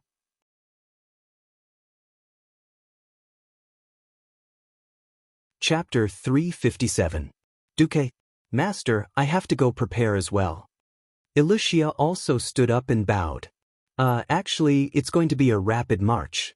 If you think it's too tiring, you don't have to go," Duque advised. "No, it's better to serve the Alliance than to stay in a safe place and deal with those insincere courtship." Lucia smiled sweetly. Looking at Lucia's gentle and sweet smile, Duque felt that it seemed like, forget it. Duque rubbed the back of his head, then rolled to the next room to catch up on his sleep. 8 o'clock in the morning. Whether they were willing or not, the leaders of the Alliance in the Eagle's Nest Mountain were all awake. Looking at Aurelia, who appeared beside Duque, and listening to the explanation of the military situation, Kudrin Wildhammer frowned. "Even if we know that this is a feint, as long as the Horde army in the Hinterlands forest is not destroyed, the Wildhammer dwarves' homeland will still be threatened. This is not just a feint. I'm afraid that before ensuring the safety of the Eagle's Nest Mountain, the Wildhammer dwarves will not be able to provide any more assistance." Duque pointed at the map. "The trolls have been here for thousands of years, and no one has been able to truly destroy them. So it's unrealistic to clear the hinterlands of the Horde and the trolls." "What are you going to do?" Kudrin stroked his big orange-red beard. "We can't let this unknown force follow behind our main force or arrive before us. I'll let General Seamus stay in the hinterlands with 20,000 elites to ensure that this forest is completely cleared. Then we'll create a treeless isolation zone that is at least 2 kilometers wide, and build a series of sentry towers to ensure that every troll or orc passing by will be discovered." Looking at the straight line that Duque drew between the Troll's Nest and the Eagle's Nest Mountain, Kudrin was deep in thought. "Or set a fire. Aren't you afraid of burning the entire hinterlands? Believe me, I'm a professional. I've done it before in the Elven Forest." Kudrin was quite speechless and nodded. "Well, there are no druids among the dwarves." Duque continued, "Then, when you're free, I hope you can build a fortress here within a month." Duque was referring to the location of the Northern Sentinel Tower in the Eastern Plaguelands. It was just the right place to block the way from the elves' Long Song Forest to the holy city of Stratholme. "A month?" Kudrin was surprised. "We've done this before in Stormwind City," General Tom explained. "This is a new material called cement. Of course, with enough cement, I can build a wall from Stratholme to Lordaeron in a month. I've already had Makarov prepare the cement in Stratholme. Then I have no problem." Tom nodded. Now that the situation was settled, Kudrin's brows relaxed. "Thank you for your assistance," he said respectfully. "When the hinterlands is safe again, my Griffin Knights and I will catch up with you and go to the north to deal with the remaining tribes." "Thank you, King of the Barbarians." Duque bowed and turned to the others. "All right, ladies and gentlemen, don't just stand there. Let's get to Kuel Salis in 10 days. 3 days later, Orgrim almost went mad with anger. This should have been a seamless transition. The humans would have panicked and thought that they would lead their army to break through the Poison Fog Canyon to the west to attack Alterac. They would have feared that they would attack Endoral to the northwest to attack Lordaeron. They would even think that they were going to attack the weakly defended Stratholme. Obviously, the humans had predicted their path. It was unknown whether or not Duke Marcus, who should have been killed 10,000 times, had anticipated this, but their path forward was blocked. If it was a human army of 100,000, Orgrim wouldn't be afraid. Unfortunately, it wasn't. A crimson light was reflected in the eyes of the orcs. They were no strangers to this kind of light, because they had seen it at almost the same time last year when the orcs were determined to take down Stormwind City. There was one in the north, and another in the northwest, and a third in the northeast. The fourth red light in the west was getting brighter and brighter. Along with the red light, a huge pillar of black smoke pierced through the clouds. There were at least 4 fires, and it was obviously arson. The forest fire was so fierce that it seemed to light up the entire cloud layer, turning the clouds into rolling and burning clouds. When it was obvious that they lacked manpower, the humans directly set fire to the forest to stop the horde's advance. Not all orcs came from the Blackrock tribe that was born with high fire resistance. Similarly, even if the trolls had good self-healing abilities, they couldn't just pass through the burning forest. It was either turn around or wait for the forest fire to die out. Since the humans were already prepared, it was probably useless to turn around. Orgrim gritted his teeth and ordered, "Let's wait near Lake Meridal." The orcs originally won with time, but the humans were stalling for time. There weren't many humans here, but this was human territory after all. Orgrim originally wanted to use the large forest as cover to quickly pass through this area and enter Cuel Salis. Now it seemed that this idea had been foiled. Opening the map, for a moment, Orgrim thought of not fighting the High Elves and directly attacking the major human cities, such as Stratholme or Lordaeron.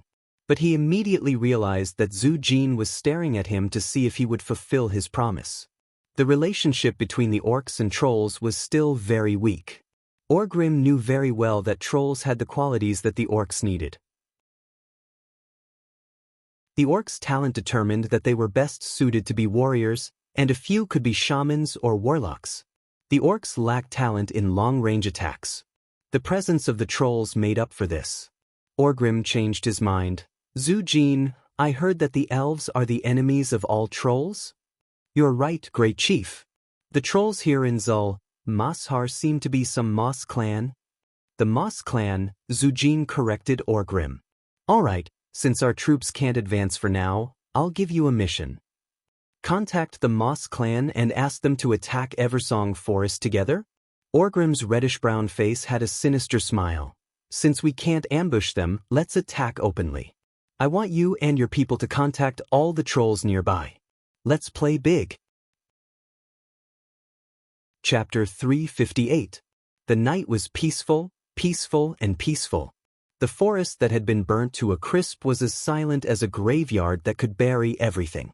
As the last spark in the forest died out, the heat between heaven and earth finally came to an end.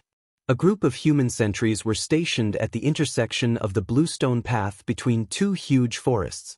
They had a standard security system with enough fire to expand their field of vision, as well as sentries that were either out in the open or in the dark. However, outside the shadow of the bonfire, a huge but completely silent shadow had snuck into their security perimeter. They slowed down and cautiously took each step on the charred, carbonized ground. Their hands gripped tightly onto various weapons to avoid making any clashing sounds as they moved. It was obvious that their worries were unnecessary. Humans were far less sensitive than their long-eared allies, the elves. The land was pitch black, with only the occasional ray of moonlight shining through the gaps between the thick clouds. The moonlight shone on the ground, creating a strange scene. Darkness was fatal to humans, but it was nothing to the trolls. After years of traversing the forest, the trolls had the innate ability, night vision. No, it should be said that the Dark Elves, who were a mutated branch of the Dark Trolls 14,000 years ago, had inherited their innate ability from the trolls. At that moment, the trolls' pupils dilated, sweeping away the darkness. Every detail of the burnt forest could be seen clearly. The trolls were furious at the humans who destroyed the forest. Therefore, when they attacked, they threw out spears that were filled with rage. Almost in an instant, a team of 12 people completely disappeared from this world. 3 days later, with the help of the fire blocking the horde's path, Duque's reinforcements had closed the distance between them and the horde to 120 kilometers. This was already a very sensitive distance. If they marched without any regard for their lives, they could reach the horde in half a day. But at that moment, Duque had lost track of the horde's army. It wasn't that Orgrim's army had disappeared, but all the scouts that Duque had sent out from Stratholme were killed. Not only did they kill the scouts, but even the 5 FFF flamethrower squads that Duque had sent out were wiped out. Duque's face was livid. What made Duque and Aurelia waver was yet to come. Knowing that his army's movements had been exposed, Orgrim decided to use a beautiful method of suppressing the enemy with information. He didn't just send out Zujin's troll army to hunt down human and elven scouts. He also ordered Zulahid's dragoons to attack all the human settlements in the area. After all, this area was far from the complete destruction of the eastern plaguelands in the future. Not only was it barren, but it was also filled with plagues and death. As the rear of the Rotterdam kingdom, it was still an important source of food. With most of their forces deployed to defend the borders of the Silverpine Forest, the Stratholm region, which was supposed to be the rear, was really empty. Many towns couldn't even gather a squadron of archers. Not to mention the red dragon that could fly around in the sky and spit fire. All of a sudden, the cities were in danger. The nobles of Maris Farm, Darrowshire, Stratholm, and other places all asked for help from Rotterdam. King Tyrrhenus, who was under great pressure, immediately threw stacks of letters to Duque. It made Duque want to die when he saw the magic letters. Orgrim is going to attack Stratholm? Windsurest? No, this is just a smokescreen. Duque was very sure. If Orgrim dares to attack any human city before attacking Kuel Salis, I bet that the troll leader, Zujin, will definitely leave with his people. The problem is, no king in the Alliance knows the trolls like you do, and even knows who their leader is. Or, they know that you are right, but because of the pressure from below, they have no choice but to put pressure on you. Duque couldn't help but smile bitterly. Reggie, now you know that it's not easy to be the vice commander of the Alliance, right? Windsor nodded. I have to admit, Orgrim did a great job this time. Now the arrogant Silvermoon Council believes that the Horde is going to take care of Rotterdam.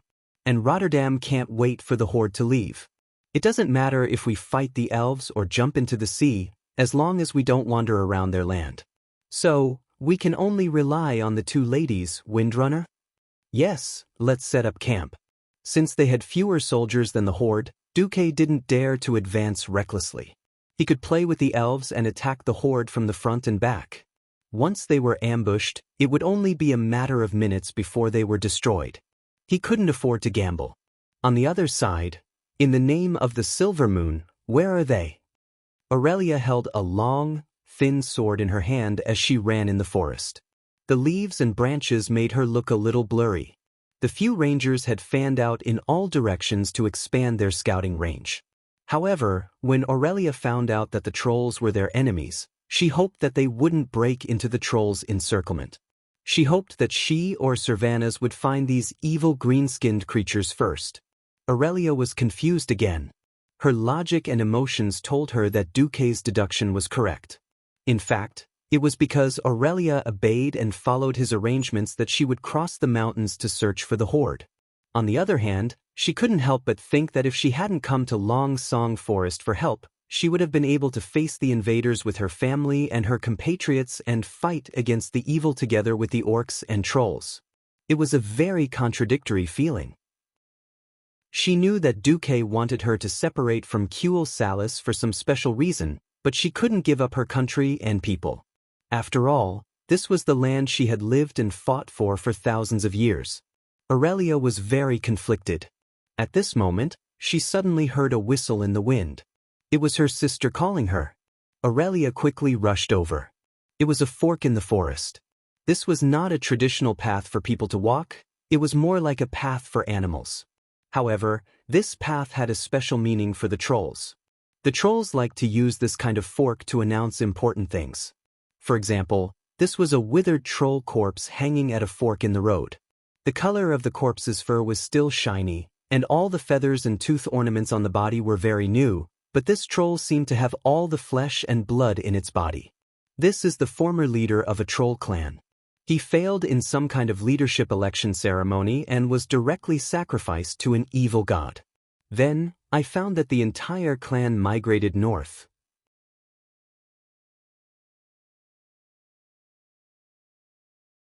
All motives still depended on the changes in the situation. Once he was close enough to the main force of the Horde, Orgrim would definitely not mind eating this human's tail. Let's retreat to the foot of the mountain near the hinterlands first. As for the warning, I can solve it the day after tomorrow at the latest. Aurelia's bright eyes widened. How? Dear Miss Aurelia Windrunner, are you interested in accompanying me on a trip to Dan Moreau? Huh? What the hell? A trip to Dan Moreau? Dan Moreau was the region where the dwarves' iron furnace castle was located. The dwarves there were defending their main city to the death. It could be said that the entire Dan Moreau was a tribe. Why did Duque suddenly want to travel to Dan Moreau? Just as Aurelia was about to open her mouth and say something, Duque suddenly placed a finger on her red lips. The finger sank into her delicate red lips. It felt pretty good. Don't ask. Just trust me and follow me. I promise I won't let you down, Windrunner. Some things were just like that. In the past, Aurelia would definitely give Duque a hard knock on the back of his head. But now, Aurelia often chose to believe in Duque. However, Queen Sylvanas was unhappy. She put her hands on her hips and interrogated Duque. Don't forget, there's still a Windrunner here. Why do you have to bring me along? Duque smirked. There has to be a Windrunner in charge of scouting the camp. Sylvanas was infuriated. Duque was obviously abusing his position for personal gain. Unfortunately, she also knew that if she were to go, she would definitely not be so cooperative with Duque. You better remember this. Sylvanas turned her head and left. I'm going on patrol. Duque did not open a portal this time. It was not a good place to open a portal. This was because the place Duque wanted to go to did not have a fixed coordinate. This required Duque to use his brain and the system to lock onto the spatial location. What everyone did not expect was that Duque waved his hand and asked Vanessa to come over. Vanessa was a little stunned. I need a skilled and trustworthy rogue. Upon hearing the word trustworthy, Vanessa, who still had the temperament of a little girl, immediately ran over to Duque. Then, Vanessa regretted it a little, because Duque had suddenly put his claws on her waist. In fact, Duque was hugging one on each side. On the left was Vanessa, and on the right was Aurelia. Without giving them too much time to struggle shyly, Duque directly opened the portal. The dazzling bluish-purple arcane light turned into dozens of mysterious rune ribbons in the air and began to spin. As a large amount of arcane energy overflowed, the two girls suddenly felt that their surroundings were a little blurry and unreal.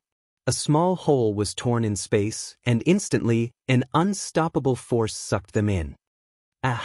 Aurelia, who was experienced and knowledgeable, was slightly better. Little Vanessa was so scared that she hugged Duque tightly. Only then did Duque realize that Vanessa had already developed so well. Without saying anything, he directly injected the moral integrity of a Mediv into himself. At the very least, he would not make a fool of himself. This was not a traditional teleportation. The teleportation between the main cities of the major kingdoms had relatively fixed spatial coordinates and a stable spatial structure. This was a teleportation that temporarily locked onto a target, so it was more laborious. Duque quickly found the bronze-bearded Dwarven Kingdom's Iron Stove Castle, and then quickly searched for his target. Fortunately, that thing was also very big, and Duque did not have to spend a lot of energy to find it. It was Nomarigan, a level 35 dungeon in the game in his previous life. Now, it was the former hometown of the gnomes that they were forced to abandon. Once upon a time, the dwarves of Iron Stove Castle and the gnomes of Nomarigan had a good relationship, but they did not live under the same roof. Because some gnome dared to die, his hometown collapsed. All kinds of monsters ran out and killed all the surviving gnomes. Most of the remaining gnomes turned into leper gnomes. Well, it was right to think of them as a kind of neurotic gnome. Looking at the unfamiliar scene in front of her, Aurelia was a little confused. What are we doing here? We are looking for the Yao Yao spirit. Huh? Chapter 360. A demon spirit? What kind of monster was that? Even though she was vomiting, Vanessa still stood up shakily. She pulled out her dagger and looked around cautiously. Duque gently stroked Vanessa's head. A demon spirit is a godly creature. It is harmless to humans and animals. But it can also be extremely troublesome. Many question marks popped up on Vanessa's head. Even though she had experienced more than one teleportation, Aurelia still could not get used to the jolting feeling that felt like all your internal organs were shaken out, stirred, and then stuffed back into your body. After a while, they finally had the mood to look at this strange underground city. Nomarigan was built 172 years ago. This technological miracle city in Dan Morrow had been the main city of the gnomes for generations. 2 years ago, it was clear that there was another distortion in time and space. Corresponding to the incorrect 21%, the major event that should have happened 20 years after the Dark Portal happened 2 years earlier. A group of evil rockjaws, or perhaps it should be said that the cave dwellers invaded many parts of Dan Morrow, including the main city of the gnomes. In order to kill these intruders, which were much larger and stronger than the gnomes, the great craftsman Mechatork ordered the city's emergency radiation tank to be opened.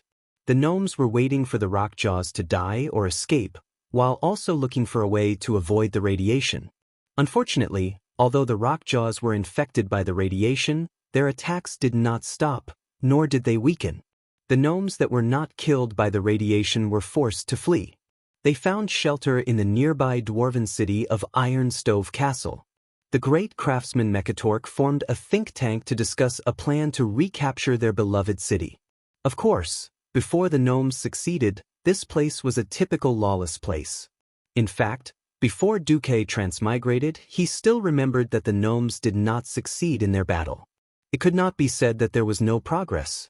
It was just the so-called progress of recapturing one of the main gates. What entered Duke and the other two's eyes was an extremely steampunk-style city. There were huge metal objects everywhere, long and heavy cantilevers, steam or unknown gas spewing everywhere, and shining lights, although Duke really wanted to give the gnome a high-tech name, but he didn't want to. However, Duque, who came from a more modern and more technologically advanced society, couldn't give a higher evaluation of the huge iron sheet walls and the mechanical devices that could only be fixed with ugly willows. Of course, to the world of Azeroth, everything here was undoubtedly black technology. Yep, in this world, other than the true black technology left behind by the creation titans, the races with the most high-tech elements would undoubtedly be the goblins, who had the spirit of courting death and would easily explode no matter what they did, and the dwarves, who were crazy and prone to making mistakes. Just like how the earliest steam engine might not be as powerful as a horse, the current gnome technology was a little similar. Even if a certain creation had epic-making significance from head to toe, it was very likely that it would not be able to defeat a violent demolition unit. Now, the elf ranger general, who advocated nature, was unhappy. He felt that the current Aurelia wanted to give everything she saw a steady shot. Duque rubbed his eyebrows and directly opened the ice barrier. The fierce cold wind circled clockwise in the form of a tornado, surrounding Duque and the two girls. This is... Vanessa looked at the massive ice barrier, which had a diameter of 20 meters. As Duque moved forward, she was so surprised that she could not speak. She had always known that Duque was powerful, but she did not expect that Duque could use this barrier to drive away the purple dust floating in the air.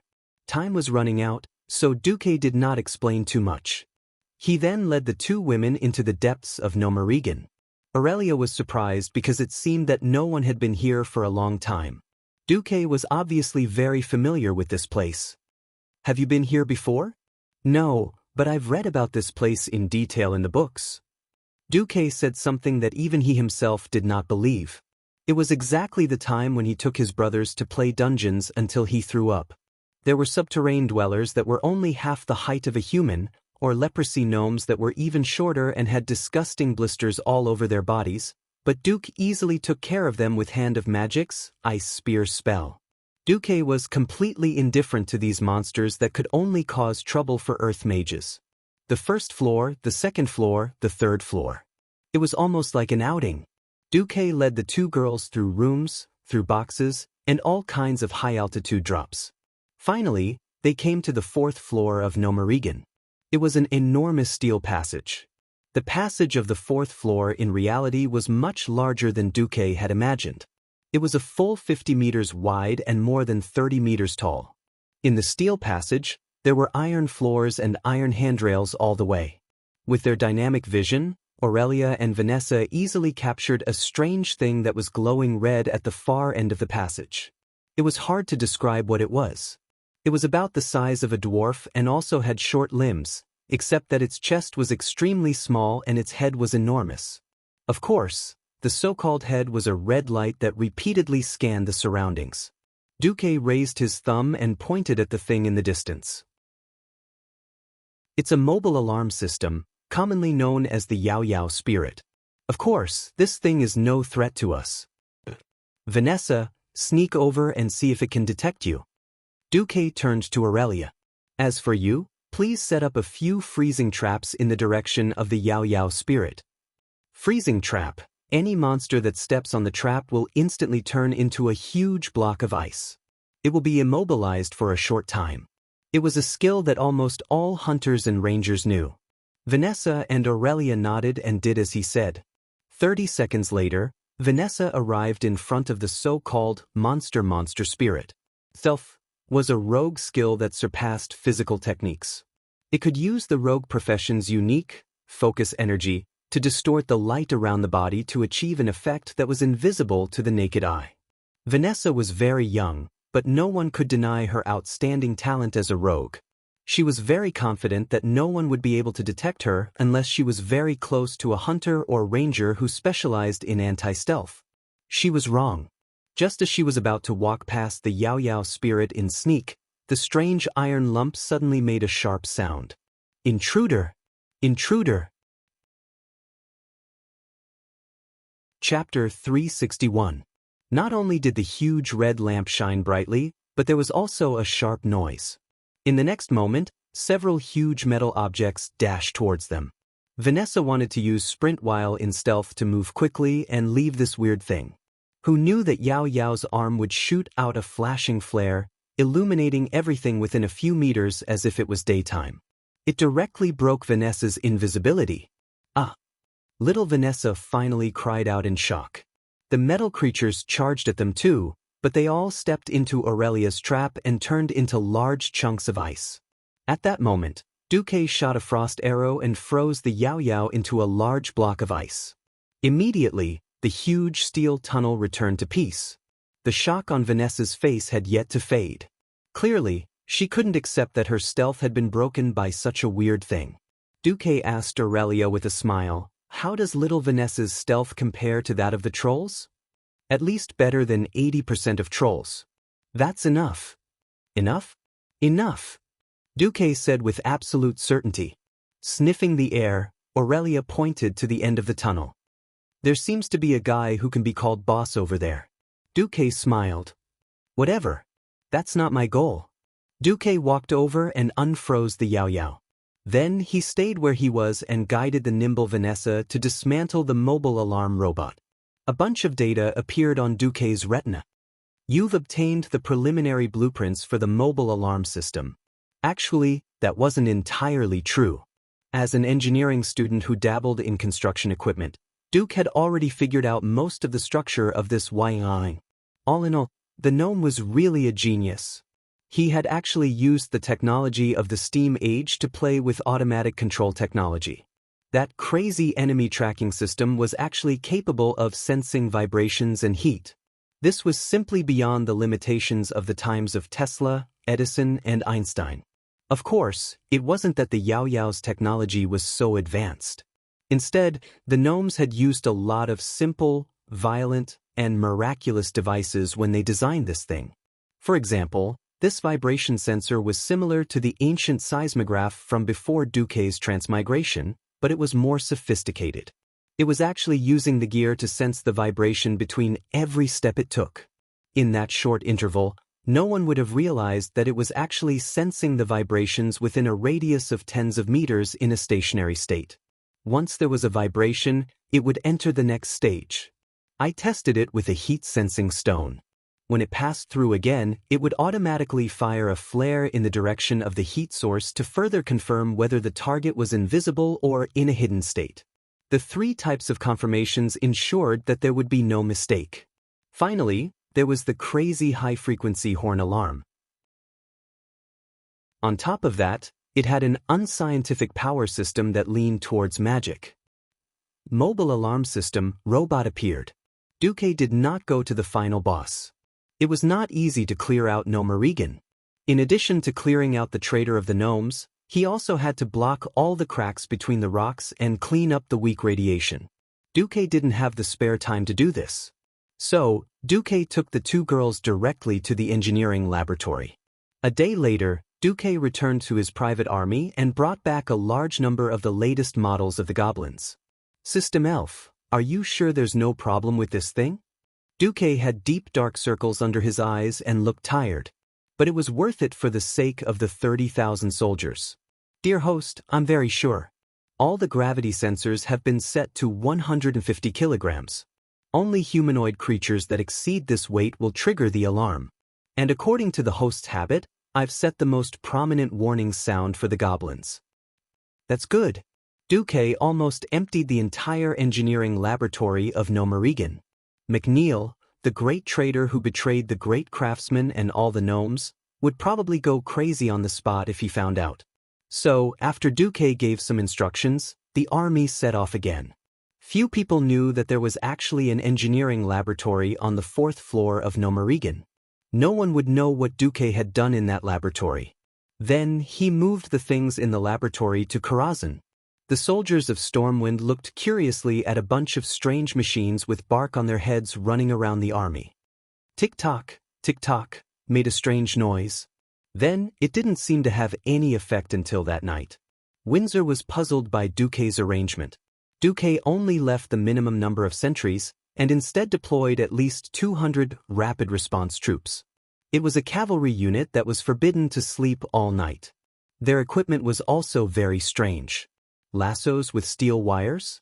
Long-handled axes that were rarely used by cavalry? What the hell was that? Well, I've been a soldier for so many years. I've been at war for almost 2 years. This is the first time I've heard such a strange order. We're supposed to kill trolls after hearing the alarm in the middle of the night, preferably alive? I heard that trolls will heal themselves after a while, unless their heads are cut off or their hearts are pierced. Yes. There are basically no trolls near the Elven Forest. There are only a few occasionally near the Night Forest. But trolls are the norm in the Rotterdam continent, right? What's the alarm? None of the cavalrymen knew. As night fell, they quickly found out what the alarm was. Suddenly, in the darkness of the night, they heard a peerlessly mournful cry for help. Help! Murder! These guys are going to tear me apart. Every cavalryman had the word embarrassment written all over their faces. If it was a living person who shouted, there would be no problem. The problem was that the voice was obviously mechanical and electronic. Since it was an order from above, the cavalrymen quickly set off. When they arrived, they found a strange, flashing red demon spirit being chased by 2 trolls. Come and save me. There's someone acting cool here. We can't hold on any longer. Shouting incomprehensible words, the robot tried to run with its short legs. Originally, it could not outrun the trolls, but when the trolls saw the cavalrymen, they immediately ran back. Chasing a master of concealment troll in the dark was a very scary thing. They could be killed at any time. At this moment, the cavalrymen laughed. They did not know what kind of special paint was sprayed on the troll's body. Even in the darkness of the night, it was still extremely eye-catching. The trolls seemed to want to wipe it off, but the more they did, the bigger the lump became. After 2 ordinary troll scouts lost their concealment, was there any suspense in facing an aggressive squadron of cavalrymen? The next morning, the entire army saw the spoils of war from the Rapid Reaction Force. Chapter 362. Troll. Fresh out of the oven, a cute and lively troll. If you dare to go in and fight with your bare hands, the troll will definitely tear you apart. Silver scale breastplate, 5 pieces. In the army, the logistics camp was in chaos. A group of Stormwind soldiers, who had never seen a troll before, fought to see the captured troll. There were all kinds of people in the camp. Windsor saw that they weren't doing well and taught them a good lesson. As more and more troll were captured, Many soldiers who had lived in the relatively peaceful elven forest for their entire lives saw a troll for the first time. A veteran who had experienced at least 5 battles and was now a second lieutenant of the Alliance held a dagger and directly cut off one of the troll's fingers. Then, he fed a piece of meat to the troll and pointed at the finger that had already begun to regenerate, explaining in a loud voice. "Do you see that? This is your new enemy, the troll." The second lieutenant grabbed the troll that had tried to bite him by the hair, letting every soldier who got close to the troll see clearly. "Our ancestors have fought with these guys for generations. You were lucky to grow up in a relatively peaceful environment, but Stormwind City has fallen. However, Stormwind City has fallen, and the orcs who attacked our home have joined forces with the trolls who once fought a bloody battle with our ancestors. Now, they're all tribes. Green skin plus green skin, they're all F***king bad things. But that's not important. You just need to understand your enemy's weakness." The second lieutenant demonstrated how to slit the troll's throat. Wow, almost everyone thought that the troll was dead for sure. But even though it was vomiting blood, even though it looked very wretched, everyone was shocked to find that the troll's throat was healing on its own. The blood it spat out decreased, and in the end, it even had the strength to curse in the troll language. Such a miraculous scene scared many people. "Holy light above, are these evil creatures immortal?" a soldier asked, trembling. "Don't be silly. There are no creatures in this world that can't be killed. You can't kill it because you haven't found a way." With that, the second lieutenant stabbed the troll's heart. In the next 10 seconds, the troll struggled fiercely. Then its legs gave way and it died. Oh. The soldiers finally let out sighs of relief. Giant demons are hard to kill, but they are not truly unkillable. He would die if his heart was pierced, and he would die if his head was cut off. Due to its powerful regenerative ability, unless you can guarantee your own safety and leave the sharp weapon in its heart for more than 10 seconds, it is highly recommended that you deal with its brain. It was fine to pierce their heads with a spear or chop them off with a sword. Clean and efficient, leaving no trouble. That was the scene in full swing. Aurelia followed Duque to inspect the camp. Wherever Duque went, there would be loud cheers. "Sir Marcus, we agreed to take us back this time as well." "Lord Marcus, when the orcs?" Aurelia was surprised. "I've never seen a troop with such a strange morale." Duque turned his head. "Why is it strange?" "Because of my request, I want them to use a mere 30,000 people to chase after over 100,000 tribes. It's very likely that it will end in total annihilation. Why doesn't anyone feel fear or despair?" Aurelia bit her lip. After her initial craziness for the sake of Kuel Salus passed, she began to realize more and more how difficult it was for Duque, as well as how much courage and boldness it took to send 30,000 elites to chase after the tribes. Aurelia felt very apologetic. Duque very naturally put his hand on Aurelia's shoulder and pointed to the warriors who were practicing and listening to lectures in full swing. "Do you know why no one is afraid? Because the scene before them gives the warriors of Stormwind a strange sense of familiarity. They feel that they have stepped into victory mode again." Victory mode. Aurelia didn't realize how close her face was to Duque. "That is, I first prepare them mentally. Then, when they face an enemy that they know very well, they won't have any fear." That's right. The unknown is always frightening. When you thoroughly understand everything about the enemy, the ferocity and terror will only be a conversation topic after a meal, rather than a heavy psychological pressure. Duque used Nagas as instructors to train batches of Stormwind warriors. Facts have repeatedly proven Duque's wisdom and foresight. Sir Marcus is our god of prophecy. He will always lead us to victory. In any case, a commander who can play with the enemy leader is more reassuring than an idiot leading us. Aurelia's long ears heard almost deified worship and trust in Duque. For some reason, Aurelia felt sweet in her heart. Was it because of a moment of curiosity that I created the birth of a legend? Or is this fate? Thinking of the hardships she suffered for Duque, and thinking of how much Duque has done for her now, when her hometown is safe, how should she face Duque? For a moment, Aurelia's heart was in chaos. At this moment, Duque mischievously blew into Aurelia's long ears. Ah. Realizing that Duque was playing with her, Aurelia had the heart to bite Duque to death. If there were not many people watching, Aurelia swore that she would definitely teach Duque a lesson. What are you thinking about? Thinking, when is this damn war going to end? Within this year. Duque said with absolute certainty, when the Battle of Cuel Salis is over, I will tell you my inference. Inference, another inference. Obviously, it was only a judgment based on intelligence, but Aurelia felt that she was fighting with a god of fate. Incomparably relieved. Okay, I believe you. When Duke easily broke through the encirclement of the troll scouts and faintly created pressure, everyone felt that the trolls were only SOSO after all. On this day, Duque's army marched for a full 80 kilometers. Even though this was Rotterdam's territory, and even though the roads were easy to travel on, it was still an unbelievable thing. When Orgrim learned that Duque's army was only 50 kilometers away, he gritted his teeth so hard that they almost broke. That night, Orgrim organized a fierce counterattack. He was prepared to let the entire tribe go out and get rid of Duque first. However, when the tribe ran for 20 kilometers, they saw red light all over the mountains and plains. Help! Orgrim night attack. A group of strange metallic humanoids screamed. Chapter 363. It turned out that the great tribal chief could instantly create so many blue veins on his forehead. Orgrim grabbed Zujin with one hand. Didn't you say that the trolls are the kings of the forest? Is there nothing in the forest that can escape your men's detection? Then what is this? Orgrim roared angrily, his saliva almost drenching Zujin's face cloth. Zujin was speechless as he followed Orgrim's finger.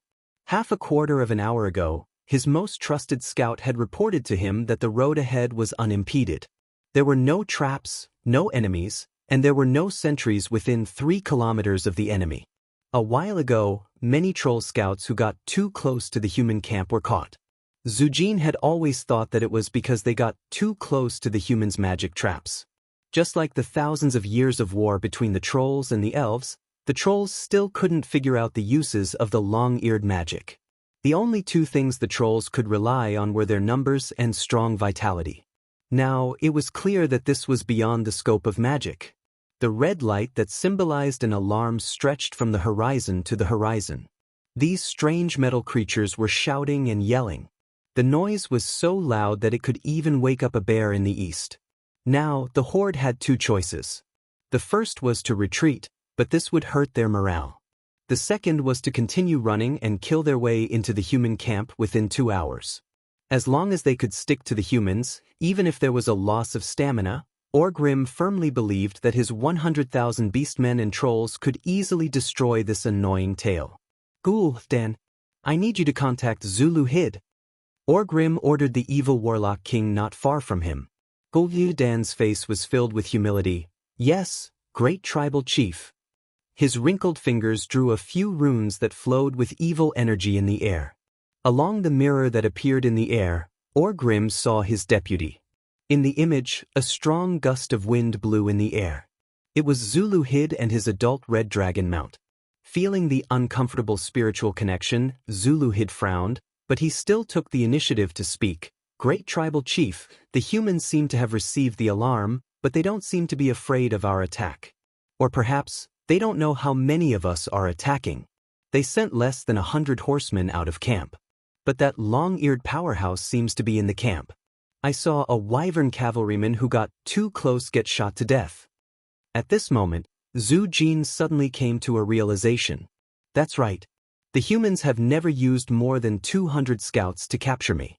The thing they use to alert us seems to be able to spray something that we can't wash off and stick to the troll's body. It's something that can be seen clearly in the dark. Orgrim thought of many things in an instant. He didn't understand this new thing called humans. Looking at the alarms all over the mountains and plains emitting the same light, listening to them repeat the same monotonous sentence. Orgrim quickly got over the initial shock. Keep going. Get me one of those things. Zujin's figure disappeared. Even if he didn't fully acknowledge Orgrim's dominance, it was obvious that the troll had made a mistake this time. In less than 3 minutes, Zhu Jin returned with a struggling metal object with a red glow on its head that looked like a living creature. Orgrim simply and violently smashed the thing with his hammer. Zhu Jin was dumbfounded by his actions. I should have just smashed it and brought it over. No, there's a difference. If that's the case, I don't know if you brought all the parts. Orgrim carefully looked at the things on the wreckage, but he quickly felt a sense of displeasure at being fooled. Most of them were parts that he couldn't understand. Some were round, some were long, some had teeth, and there were even a few crystals that contained magical energy. Ghoul, Dan, can you sense any mysterious, communicative things? No, Chief. Dan shook his head humbly. I can only sense things like totem poles that react when they come within a certain range. It was a passive sensing device. The chief's displeasure became even more obvious. In Orgrim's eyes, these things of the humans were like giant dwarven machines. They looked good but were useless and looked scary. But in reality, they could still be dealt with hammers and axes.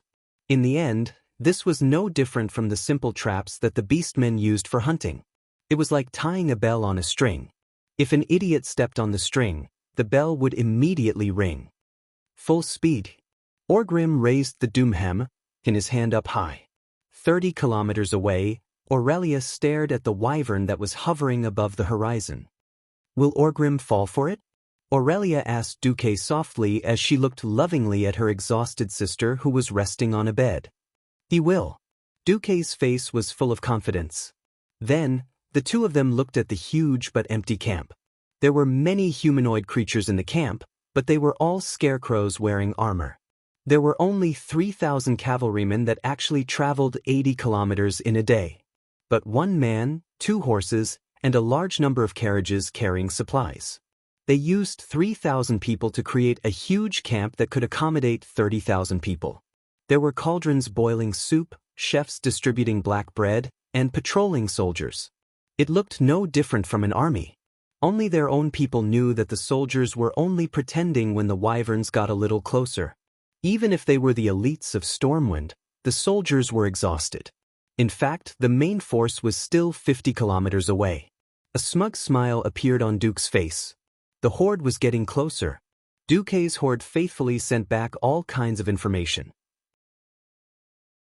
Other than the old, mobile alarm system, robots from Nomarigan that were smashed by Orgrim at the beginning, all the robots within 20 kilometers were Duque's modified versions. Of course, not every horde was a high-end robot.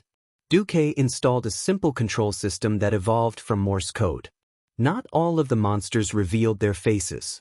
Most of them disguised themselves as small trees and fixed themselves in important positions as a passive enemy-seeking system. Although it was simple, it was enough for the system elf to summarize all the messages and calculate the number of horde that had reached a certain area. Close, even closer. When the horde's army finally appeared on the horizon and began to charge, Duque waited until the horde was 2 kilometers away before he waved his hand and the 3,000 cavalrymen quickly ran away. Orgrim was about to go crazy with anger. Even though Duque's army was right under his nose, it felt like he was raising his hammer and preparing for close combat while Duque ran into the range of the javelin. He raised his javelin and ran into the range of the catapult. When he pulled the catapult, the enemy was already so far away that he could only see the dust behind them. The chief almost spat out a mouthful of blood.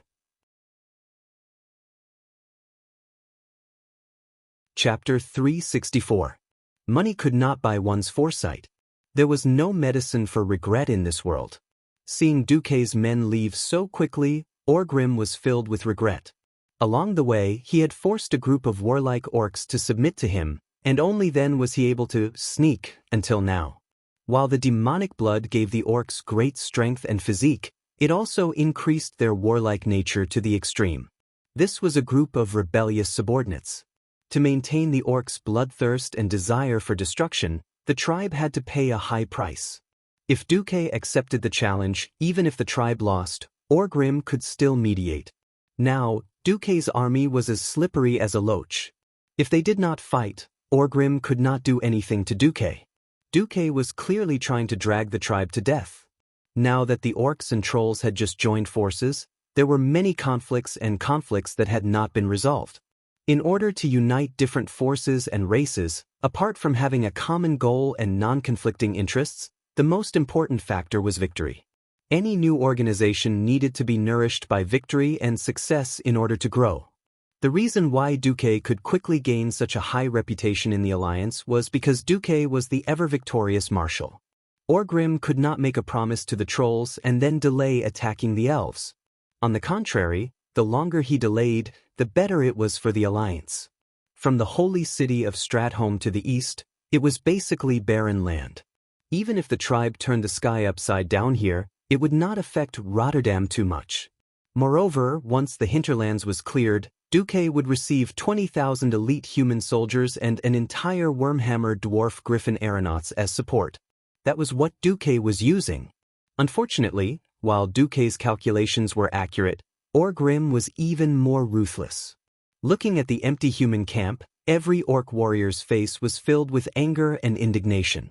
On the contrary, most of the trolls' eyes were filled with disdain and slight mockery. Orgrim yelled, "Everyone, do you see that? These are the cunning humans. Humans who never dared to fight the brave orcs head-on. Despicable, cowardly, shameless, lowly. But they played a trick on the brave orcs. Can we take this lying down? Never. Absolutely not." Tens of thousands of orcs roared and raised the weapons in their hands to vent the anger in their hearts. "I need a brave general to carry out a very dangerous, destructive mission for the tribe. Who's coming?" Immediately, more than 10 generals stepped forward. However, Orgrim eventually chose Nogar. Noggle, the flesh shredder. This was a general from the Warsong clan who was famous for his bravery and ruthlessness. When he crossed over to the world of Azeroth, he was just an insignificant pawn. Now he was a general. Where did his martial merit come from?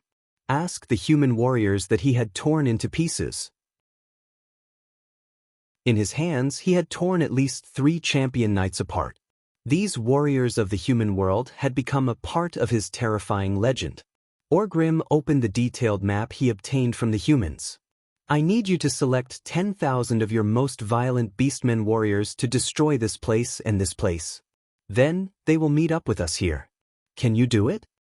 Noggle's eyes shone with a bloodthirsty light. "No problem, great chief." The next morning, Duque smiled bitterly. The horde had the upper hand, so they had the right to divide their forces. 10,000 beastmen was not a lot, but it was not a small number either. If they went all out, Duque's army of 30,000 would have to change their route. But they could not ignore it either. This was because Orgrim clearly had Duque in his hands, or rather, the Alliance's weakness. After all, the Alliance was a coalition of different kingdoms. The Alliance was not like the Horde, where the Great Chief had a clear relationship with the chiefs of the various clans. The Alliance, especially the current Alliance, had to take care of the interests of the various kingdoms and the feelings of the people. Now, that division was directly behind Duque's army of 30,000, heading straight for Darrowshire in the south of Stratholme. In addition, an independent team was heading for Maris Farm to destroy Lordairen's food production. When King Tyrrhenas heard this news, he almost peed his pants. Another 3 magic messages were sent within an hour. Duque was extremely annoyed. Why didn't the magic message blacklist me? Duque rubbed his forehead. After some thought, Duque put up a mental barrier. Now, no matter who sent a magic message, Duque would not be able to receive it. He also gave the system elf a mission to develop a magic version of the blacklist. In the end, Duque decided to scare Tyrrhenas. Based on my analysis of the situation, the main force of the Horde is preparing to attack Stratholme. So, I can only focus on the Holy City and temporarily give up on attacking the Horde. Duque lied through his teeth. Elucia, who was in charge of sending the messages for Duque, rolled her eyes, but still did it. No ordinary person would dare to bear the political pressure of the leader of the Alliance. One could imagine how much trouble and criticism Duque would face after this. Send my order. Evacuate all the people in the entire area, including Darrowshire, and have them hide in Caer Darrowshire or Stratholme. Send my order. Let Seamus clean up the remaining enemies in the hinterlands, and build a fortress in the north. This was all for Hercule Salus. The price was that most of the cities in the area, except for Stratholme, would be burned to the ground. Aurelia pursed her lips and held Duquesne's hand tightly. It was the 18th of May. On this day, the main force of the horde finally left the human territory and entered Cultivate Salus. "Be quiet or die," Zhu Jin warned his men sternly. They were quickly passing through the forest and entering Cultivate Salus. Even though they had not yet reached the damned forest with the protection of magic, Zhu Jin did not mind having an appetizer. His sharp senses were warning him that the elf was not far ahead. He slowed down and nimbly took each step on the tree. Zhu Jin's movements were so silent that it was hard to imagine that he was a troll over 2 meters tall. His huge and slightly slender body had an unimaginable softness and agility. Zhu Jin did not even touch a single leaf or twig. He held the axe, which was infused with the beast war spirit, with both of his hands as he lightly flew from tree to tree. He did not want the elves to know that they were coming, at least not now. Together with the Amani trolls around him, he silently watched as a team of 20 elven border patrols walked into their ambush. Chapter 365. The trolls who were almost at the top of the trees silently readied their weapons. Most of them revealed their sharp triangular teeth, revealing a sinister smile. This was a grudge that had lasted for thousands of years. To the trolls, ever since this pale-skinned, pointy-eared intruder first set foot on this continent 6,800 years ago, they had been stealing territory from the great Amani Empire. They gradually seized control of this land. They had the speed, stealthiness, and even agility of trolls. These elves also had many powerful advantages, the most powerful of which was their damned magic. The trolls had never come into contact with magic before, so they had no way of fighting back against those mysterious attacks or breaking through their arcane defenses. The only thing they could do was to use their high-speed regeneration of flesh and blood, their advantage in numbers, and their lives to suppress these hateful elves. The trolls had once succeeded. Their ancestors had used their blood to create epic troll weapons, using up the last drop of magic in the elven bloodline, and almost completely annihilated these weak fellows. But 2,000 years ago, the elves and the despicable humans formed an alliance. These two pale-skinned races completely destroyed the Amani Empire. They took down fortresses, burned castles, burned the Amani Empire's cultural essence to the ground, and slaughtered tens of thousands of their fellow trolls. The once ruler of the planet, the great Amani Empire, was shattered and no longer had its former glory. All that was left was the shadow of thousands of years of continuous defeats, like maggots in a bone, entangling the souls of every troll. The trolls were no longer able to restore their glory and take back everything that belonged to them. Until now, the appearance of the horde gave them hope for revenge. Zhu Jin was willing to believe in them. Orgrim Doomhammer, a bold and wise leader of the horde, promised to help them rebuild the Amani Empire. In fact, when the humans and orcs started the war, Zhu Jin had tried to reunite the trolls of the various tribes. Amani, Fire Tree, Rotten Moss, Evil Tooth, Evil Branch, Burning Bramble, Deadwood. These forest troll tribes that had been divided for countless generations and had long become enemies and hated each other, had for the first time found common ground in the face of a greater and more glorious goal. One by one, Zhu Jin challenged and defeated the leaders of these clans, whether it was through battles, competitions, or something else. All of them had already knelt before him. They and their tribes would all listen to his commands. The forest trolls banded together once more. Apart from that, the Frostmane clan and the other Frost Troll clans that had lost their territories to the Bronzebeard dwarves had also joined the army of revenge. With the help of the tribe, they would clean up the world in a similar way as the humans and elves, and then regain control of the forest. The orcs showed no interest in the forest at all. Zhu Jin suspected that they would occupy the valleys and plains of this world. Let the orcs go, but the trolls only wanted the forest. Standing on the tree, Zhu Jin's sinister smile widened as he looked down at the elves who didn't know that they had stepped into the gates of hell. Zhu Jin, who had also grown up immersed in the mud of hatred and revenge, completely understood the feelings of his compatriots. They had already infiltrated deep into the elves' homeland and were preparing to slaughter the elves on the land that they had stolen from their hands, the land that the elves believed to be their homeland and incomparably safe. Let the elves taste the feeling of losing their homes and being slaughtered. Suddenly, the sound of wind breaking overhead alerted some of the patrolling elves. It was already too late. The trolls weren't known for their strength, but that was relative to the orcs. In this environment where they would have to fight at close quarters in less than 2 seconds, the weakness of the elves' lack of individual combat ability was magnified many times over. Zhu Jin jumped down from the tree, and his huge feet landed right on top of the heads of 2 elves. The huge weight and the acceleration of gravity easily broke the necks of the 2 elves. Before his feet even touched the ground of the forest, Zhu Jin threw out his axe with a strange technique. The sharp giant axe, spinning in midair, easily flew between the 2 elves. Before they could react, the spinning blade of the axe had already sliced open the throat of the elf who was facing Zhu Jin. In less than half a second, the axe cut deeply into the head of the elf who was slightly further back. The other axe did the same. The speed at which it fell was almost as fast as the 2 elves who had been trampled to death by Zhu Jin.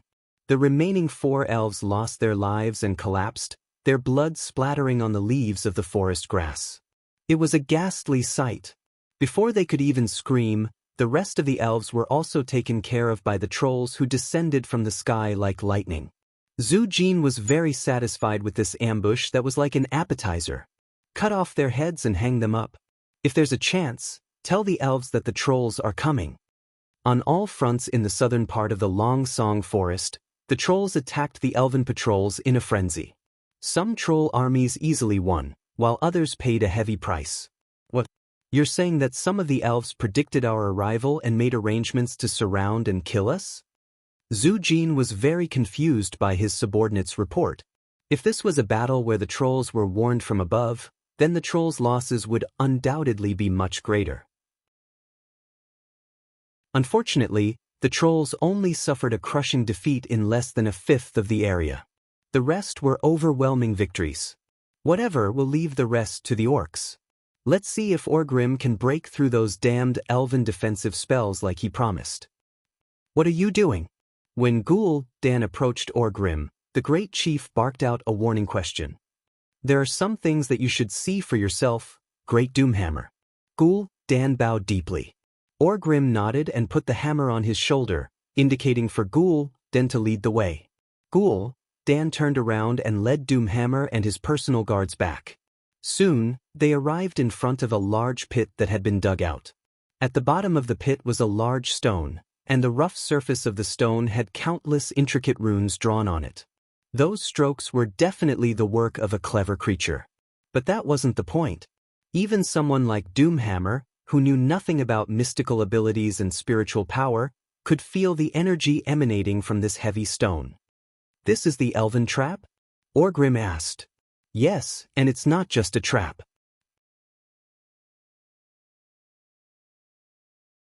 Chapter 366. Dan stroked his beard and replied, This thing is filled with energy. I believe that these runestones and the other runestones at the edge of the forest are evenly distributed here, forming a large magic trap and barrier. What barrier? They didn't stop us or cause any damage, Orgrim pointed out. No, because we're only using our bodies to enter the forest and use normal weapons, Dan replied. I believe that these runestones restrict the use of magic. It's very likely that only the elves can cast their spells in this area. I've tried to cast some spells here before, but they all failed. If I retreat 10 steps to the other side of the mountain, I can cast spells again. Orgrim was solemn. This was no laughing matter. He clearly remembered how destructive human magic was. If it wasn't for the Beastman warlocks suppressing the human mages, the Beastmen would have had to pay a heavy price to defeat the humans. This was why he didn't exterminate the Shadow Council that he hated so much. Human magic originated from the elves. He knew how powerful Dan was. Even after he was injured, Dan's magic was still the strongest among the Beastmen. The battle against the humans' strongest mage, Antonidas, in South Shore proved Ghoul Dan's strength. Yet Ghoul Dan told himself that his magic couldn't be used. What about the trap? It seems to be able to draw out the powerful force hidden in the forest, as long as those long ears want it. Boom. Ghoul Dan grinned, his mouth making sounds as if he was about to explode. How many can it deal with at once? Dan laughed sinisterly as he raised 5 fingers. 5,000? Orgrim probed. 50,000, and as long as it's within the range of the rune, as long as it's densely packed, killing 10,000 trolls isn't a problem. The great chief immediately recalled the day Stormwind City was conquered, where thousands of Beastman warriors were burned to death in the flames. Even though the Blackrock tribe Beastmen had a certain level of fire resistance, they weren't immune to fire. If the fire was big enough, they would still be injured and die. After Orgrim knew the answer, he jumped in fright and simply raised his hammer. His meaning was very clear. Is there any way to destroy it? No, this is too wasteful. I can turn it into a storm altar and use the power of the runestone to strengthen creatures. Dan's hunchbacked body gave off an evil aura. No orcs will participate in your strengthening, the great chieftain refused sharply. They have indeed become stronger. Orgrim stared at Ghoul Dan, his eyes filled with killing intent. Stronger, greener, less intelligent, and more violent. Dan lowered his head. He did not plan to openly oppose the great chief at this time. I plan to strengthen the ogres. Perhaps there will be some changes in their bodies. But that has nothing to do with the orcs. It had nothing to do with him, so he let it go. Feeling that the loss of the tribe's elites would cause their fighting power to drop, Orgrim agreed. Just like how he agreed to let the dead humans become Death Knights to join the tribe. The preparations went smoothly and took a lot of time. Initially, Orgrim thought that Zhu Jin would be impatient. Unexpectedly, Zhu Jin said, "My ancestors spent hundreds of years and still couldn't break this barrier. I don't mind waiting a few days or months as long as I can break it. The trolls can wait." After saying this, Zhu Jin ran off to kill the elven patrols outside. After Ghoul Dan used his evil dark magic and rituals to break the outermost layer of the runestone's protection. He ordered Guggle, the twin-headed ogre hero, to carefully and orderly dismantle this giant runestone. This was a highly skilled and physically demanding job. If he used brute force to dismantle it, the result would be obvious. A certain clumsy ogre activated the protection on the runestone, but what happened? The unlucky ogre was blasted 30 meters into the air. Then his entire body broke into tens of thousands of pieces that were evenly scattered over an area of 100 square meters.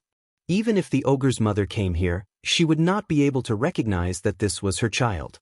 It took them a full 8 hours to completely dig out this runestone. Fortunately, Orgrim had brought some elites and the trolls as the vanguard here first. Otherwise, he could only let the army of 100,000 wait. Now, the army of 100,000 was still advancing 60 kilometers away. On the other side, Guggle skillfully smashed the giant runestone into a few large pieces. He brought 5 of the pieces to the clearing and spent a few more hours correcting the shape of the runestone. He placed it in the correct shape of a 5-pointed star on the clearing above the energy vein of the forest. "Is everything ready?" Ghoul Dan asked impatiently. Not far away, both of Guggle's heads shook their heads. The giant ogre grunted like a pig. He carried the last piece of the runestone, which weighed at least 5 tons, with his strong and explosive arms. "It's done now," he shouted, rubbing his shoulder with one hand. Ghoul Dan finally nodded in satisfaction. He could not imagine how he would handle the runestone, which was the size of a small mountain, without enough manpower. The runestone was huge, heavy, and had a strange center of gravity deviation. 2 ogres could lift it, but it would require at least a dozen orcs to do it. Orgrim hated magic, and would never let the noble orcs do such a dangerous thing. Fortunately, the great chief allowed Ghoul Dan to use some ogres to do it, and Guggle could command his stupid one-headed orcs more easily than any other orc. Yes, when faced with a bunch of muscular retards, it did not matter if you were a world-class intellectual or not, you would still go crazy.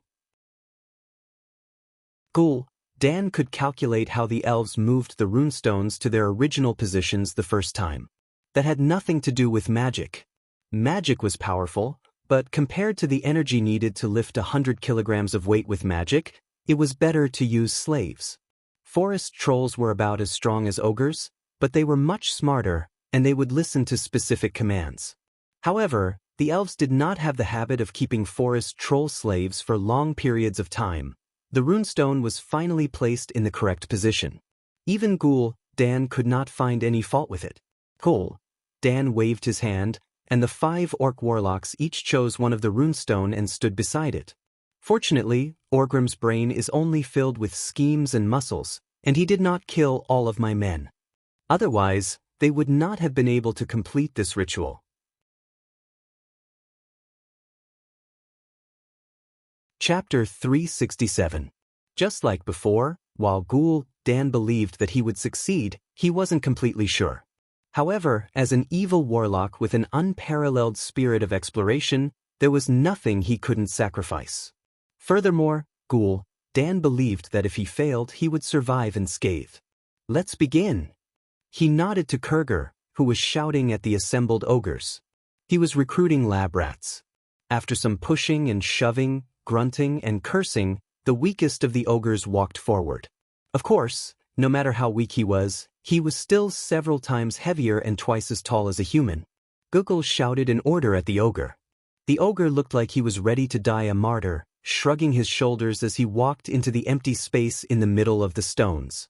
He stood in the middle of the pentagram and waited, not moving. One of the strengths of the ogres was that they would stand firmly after being asked to. If not for another order or to find food, an ogre could stand there for hours, not moving an inch like a marble statue. Ghoul, Dan often felt that these fellows had evolved from stones. This could also explain their thick skin that could easily block blades, as well as their ridiculously low intelligence.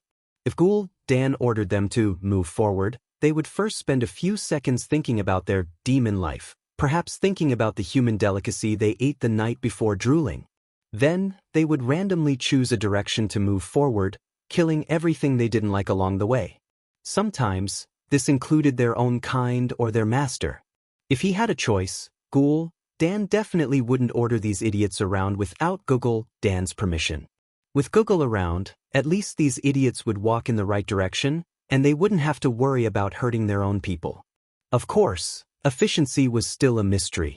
Sometimes they could contemplate life while being stabbed in the thigh with a knife. Only with the twin-headed ogre around would their efficiency reach a passable standard. Dan's thoughts returned to the present. He raised his arm and began to resonate with the dark energy that the Burning Legion's vice leader, Kill Jaden, had bestowed upon him in Draenor. The evil power tore through the plane and crossed through space, pouring into Ghoul, Dan's body. As a medium, he immediately split it into 5, sending it to the soul crystals in front of the 5 warlocks' chests, and then into the runestones in front of them. The stench, decay, and depravity were corroding the arcana power that originated from nature. This was not without cost. The origin of nature instinctively resisted the corrosion and invasion. A dazzling radiance burst forth from the depths of the earth and was directly transmitted to the runestone. The energy visible to the naked eye fiercely attacked the 5 warlocks who attempted to pollute the runestone. The power of the counterattack was so violent that the skull staff of the warlock standing in the south cracked on the spot. Less than half a second after the stench and filthy death aura flowed out, the power of the earth seemed to have found a vent and suddenly attacked the warlock. Woo, the unlucky ones with insufficient strength were always the first to suffer. The power of nature crashed into that guy's body like a raging wave. One could see that there were unknown plants growing out of every pore on his arms. Trash! Gul'dan spat. Without needing his reminder, Gujar grabbed the dead warlock and took his place. 3 seconds later, Dan had to do the same thing as the 2-headed ogre magician. This helpless feeling of having to personally take the field made Dan very unhappy. Fortunately, the remaining 3 fellas were clearly a cut above the 2 dead men from before. Now, the 5 pharaoh each chose a stone in front of them and poured dark energy into it. When all the rune lines on the 5 runestones were filled with black light and vibrated, Ghoul Dan focused his mind and chanted a short incantation. Every note of the evil spell contained a taboo smell of blood, which made Orgrim, who was watching from the side, very uncomfortable. The great tribal chief frowned. Unfortunately, he had no other choice. Shamans were not good at breaking through enemies' magic defenses, and the only powerful shaman under him was Zuluhid, whose strength was clearly 2 levels lower than Ghoul Dan's. More dark energy flowed through Ghoul Dan's wrinkled skin and into his runestone from his scarlet fingertips. But this time, it wasn't just a simple injection of energy. The overflowing demonic aura turned into a black comet, passing through the stone on his left at high speed before jumping towards the stone on his right. The demon's power did not stop there. It continued to move to the near left, then to the far right, and finally returned to the stone in front of him. A glowing pentagram connected all 5 stones. Wherever the black comet passed, it would quickly turn black. There would no longer be any signs of life. Countless complicated runes would appear on the ground. In the next moment, the sky above the altar suddenly darkened. The corrosive energy shot thousands of meters into the air before exploding. Soon, a strange storm appeared in the sky. It was made up of a white tornado that moved clockwise and a black tornado that moved counterclockwise. The storm stretched from the ground to thousands of meters in the sky and could be seen clearly from hundreds of miles away. This terrifying storm alarmed the entire area. All the high elves who were fighting the trolls were alarmed. The ogre in the pentagram was still like a statue, standing there stiffly, even though Ghoul Dan could see the clear fear in that fellow's eyes. Unfortunately, he was facing Google, a natural 2-headed ogre, the absolute ruler of the ogres. No matter how afraid he was, even if Google wanted him to die, he had to obey. Very good. Google chose a good guy. Ghoul Dan grinned evilly. The power of the earth resonated with the sky. The power of the magic runestone was directed by Ghoul Dan to the ogre standing in the middle. He wasn't trembling, but his heart was trembling. A black halo enveloped him. At first, it was one circle, then countless circles. The black energy seemed to solidify as it poured onto the ogre's body. More and more energy poured onto him, finally forming a huge black sphere. The entire ogre was swallowed by this impenetrable black sphere. The immeasurable dark energy turned into a black storm, drilling into the ogre's body through every pore. Aha! The ogre finally couldn't help but scream. Moments later, the screams doubled. 2 heads were screaming at the same time. Chapter 368. Ghoul Dan was trembling, but he was trembling in excitement from this new creation. A few minutes later, as the light gradually dissipated, the creature standing in the middle slowly revealed its true appearance. Ghoul Dan eagerly waited for the light to fade so that he could see the creature that his storm altar had created. There was still an ogre standing in front of them, but there were some changes to this creature. Although it was larger than before, some of its proportions had changed. Its stomach was not as large, its arms were not as long, and its legs were not as curved, making it more agile. It also had 2 heads. This was definitely an unexpected surprise. No one knew better than Ghoul Dan what a twin-headed ogre represented. In Draenor, twin-headed ogres were very rare. They were larger and stronger than their own kind, and more coordinated. They were worshipped by all single-headed ogres and were recognized as the supreme kings of the ogres. Google was one of them. No, he was even rarer. He was proven to have enough intelligence to be a mage. Ghoul Dan had found this twin-headed ogre when he was still young and trained him very seriously. Google was a reliable assistant and a powerful warlock, and he had accompanied Ghoul Dan to this day.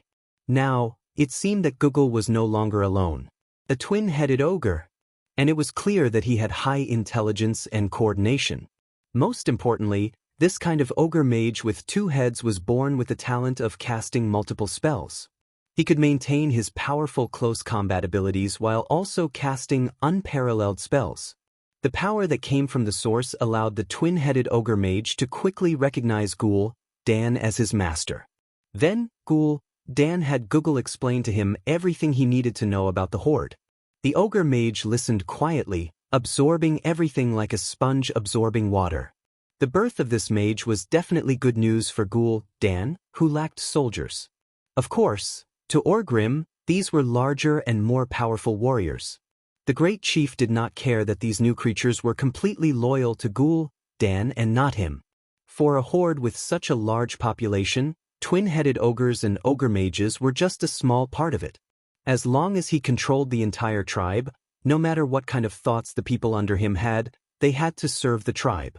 Orgrim smiled and turned to leave. Because Ghoul Dan would complete the rest of the work, the great chief did not care how many twin-headed ogres this power could create. Orgrim's focus had always been on the bigger picture, such as the complete loyalty of the trolls. However, an accident interrupted his good mood. Something happened to Zhu Jin. It was a premeditated ambush, a sharp arrow that almost pierced Zhu Jin's heart. This almost ruined Orgrim's plan to bring the trolls into the new horde. Seeing the familiar emerald arrow on Zhu Jin's chest, Orgrim raised his eyebrows. Just a centimeter more and Zhu Jin's heart would have exploded. The entire arrow, over 60 centimeters long, pierced through Zhu Jin's body. Moreover, the strange power contained within the arrow refused the ogre's healing ability. To make matters worse, Zuluhid told the great chief that pulling it out by force might cost Zhu Jin's life. Orgrim was very clear of Zhu Jin's importance. Since the other troll tribes had just submitted to him and had yet to complete the alliance between the beastmen and trolls, Zhu Jin, who was equivalent to the great chief of the trolls, was indispensable. Orgrim gritted his teeth and said in a low voice, "Who did it? Aurelia? Or Servanus?" Orgrim could not remember every enemy's name, but the most outstanding ones could not be ignored. "I don't know. There were 3 very powerful female elven rangers who looked very similar to me." Zhu Jin gritted his teeth and replied, "More accurately, there were 4 of them, but the last one was slightly weaker." 3? 4? Of course, Orgrim did not know about the Windrunner sisters. Just like how it was difficult for him to differentiate between different races. Face blindness after crossing races was a common case. "Rest well, the tribe will avenge you," Orgrim comforted Zhu Jin. From what he saw, Zhu Jin would need a lot of time to get rid of the mysterious green power. Who knew that Zhu Jin would suddenly pull him back? "I saw the changes of the times, and I saw how insignificant I am. So I need power. Power of magic. Mysterious power. I heard that you used the elven runestones to make an altar." Ghoul Dan's altar? Orgrim had never been too interested in Ghoul Dan's evil magic, so he had to remind Zhu Jin. The latest news is that out of every 10 ogres, 3 will die during the ritual, 6 will become 2-headed ogres during the ritual, and only 1 will truly obtain the power of magic. Zhu Jin coughed out some green blood. "Isn't it just a chance to die, grow another head, or become a deformed monster? For the sake of the troll's revenge, I have nothing to fear." Orgrim looked down on this kind of personal hatred, but he was moved by the sacrifice of the entire race. Zhu Jin wanted to sacrifice himself or pay some other price to obtain this kind of ethereal evil power. This was also a kind of honor.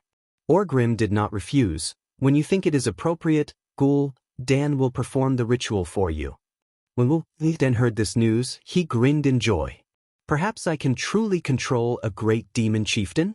An hour later, the storm altar was fully activated again. The power drawn from the sky was modified by the runestones, turning into dense dark energy that accurately hit the Troll King's chest. The dark evil aura wrapped around the green arrow in Zhu Jin's chest. Under the tearing of this level of terrifying power, the green energy that seemed to have formed an endless cycle was easily crushed and devoured by the darkness. A large bloody hole appeared in Zhu Jin's chest. The ritual was not over yet. Getting rid of the power that Windrunner had left in Zhu Jin's chest was only the first step.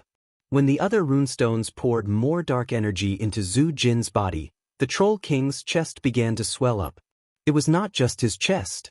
Almost every inch of Zhu Jin's body, from his neck to his shoulders, to his arms, to his waist, to his thighs, was swelling up. More demonic power entered the wound on Zhu Jin's chest. The wriggling bloody wound was like a huge and ferocious mouth, as if it was devouring the dark energy. Finally, a gust of dark wind burst out of Zhu Jin's body. You're tuning in to the Wang Lin's Journey YouTube channel. Don't forget to subscribe and join us on this journey to catch the most captivating stories.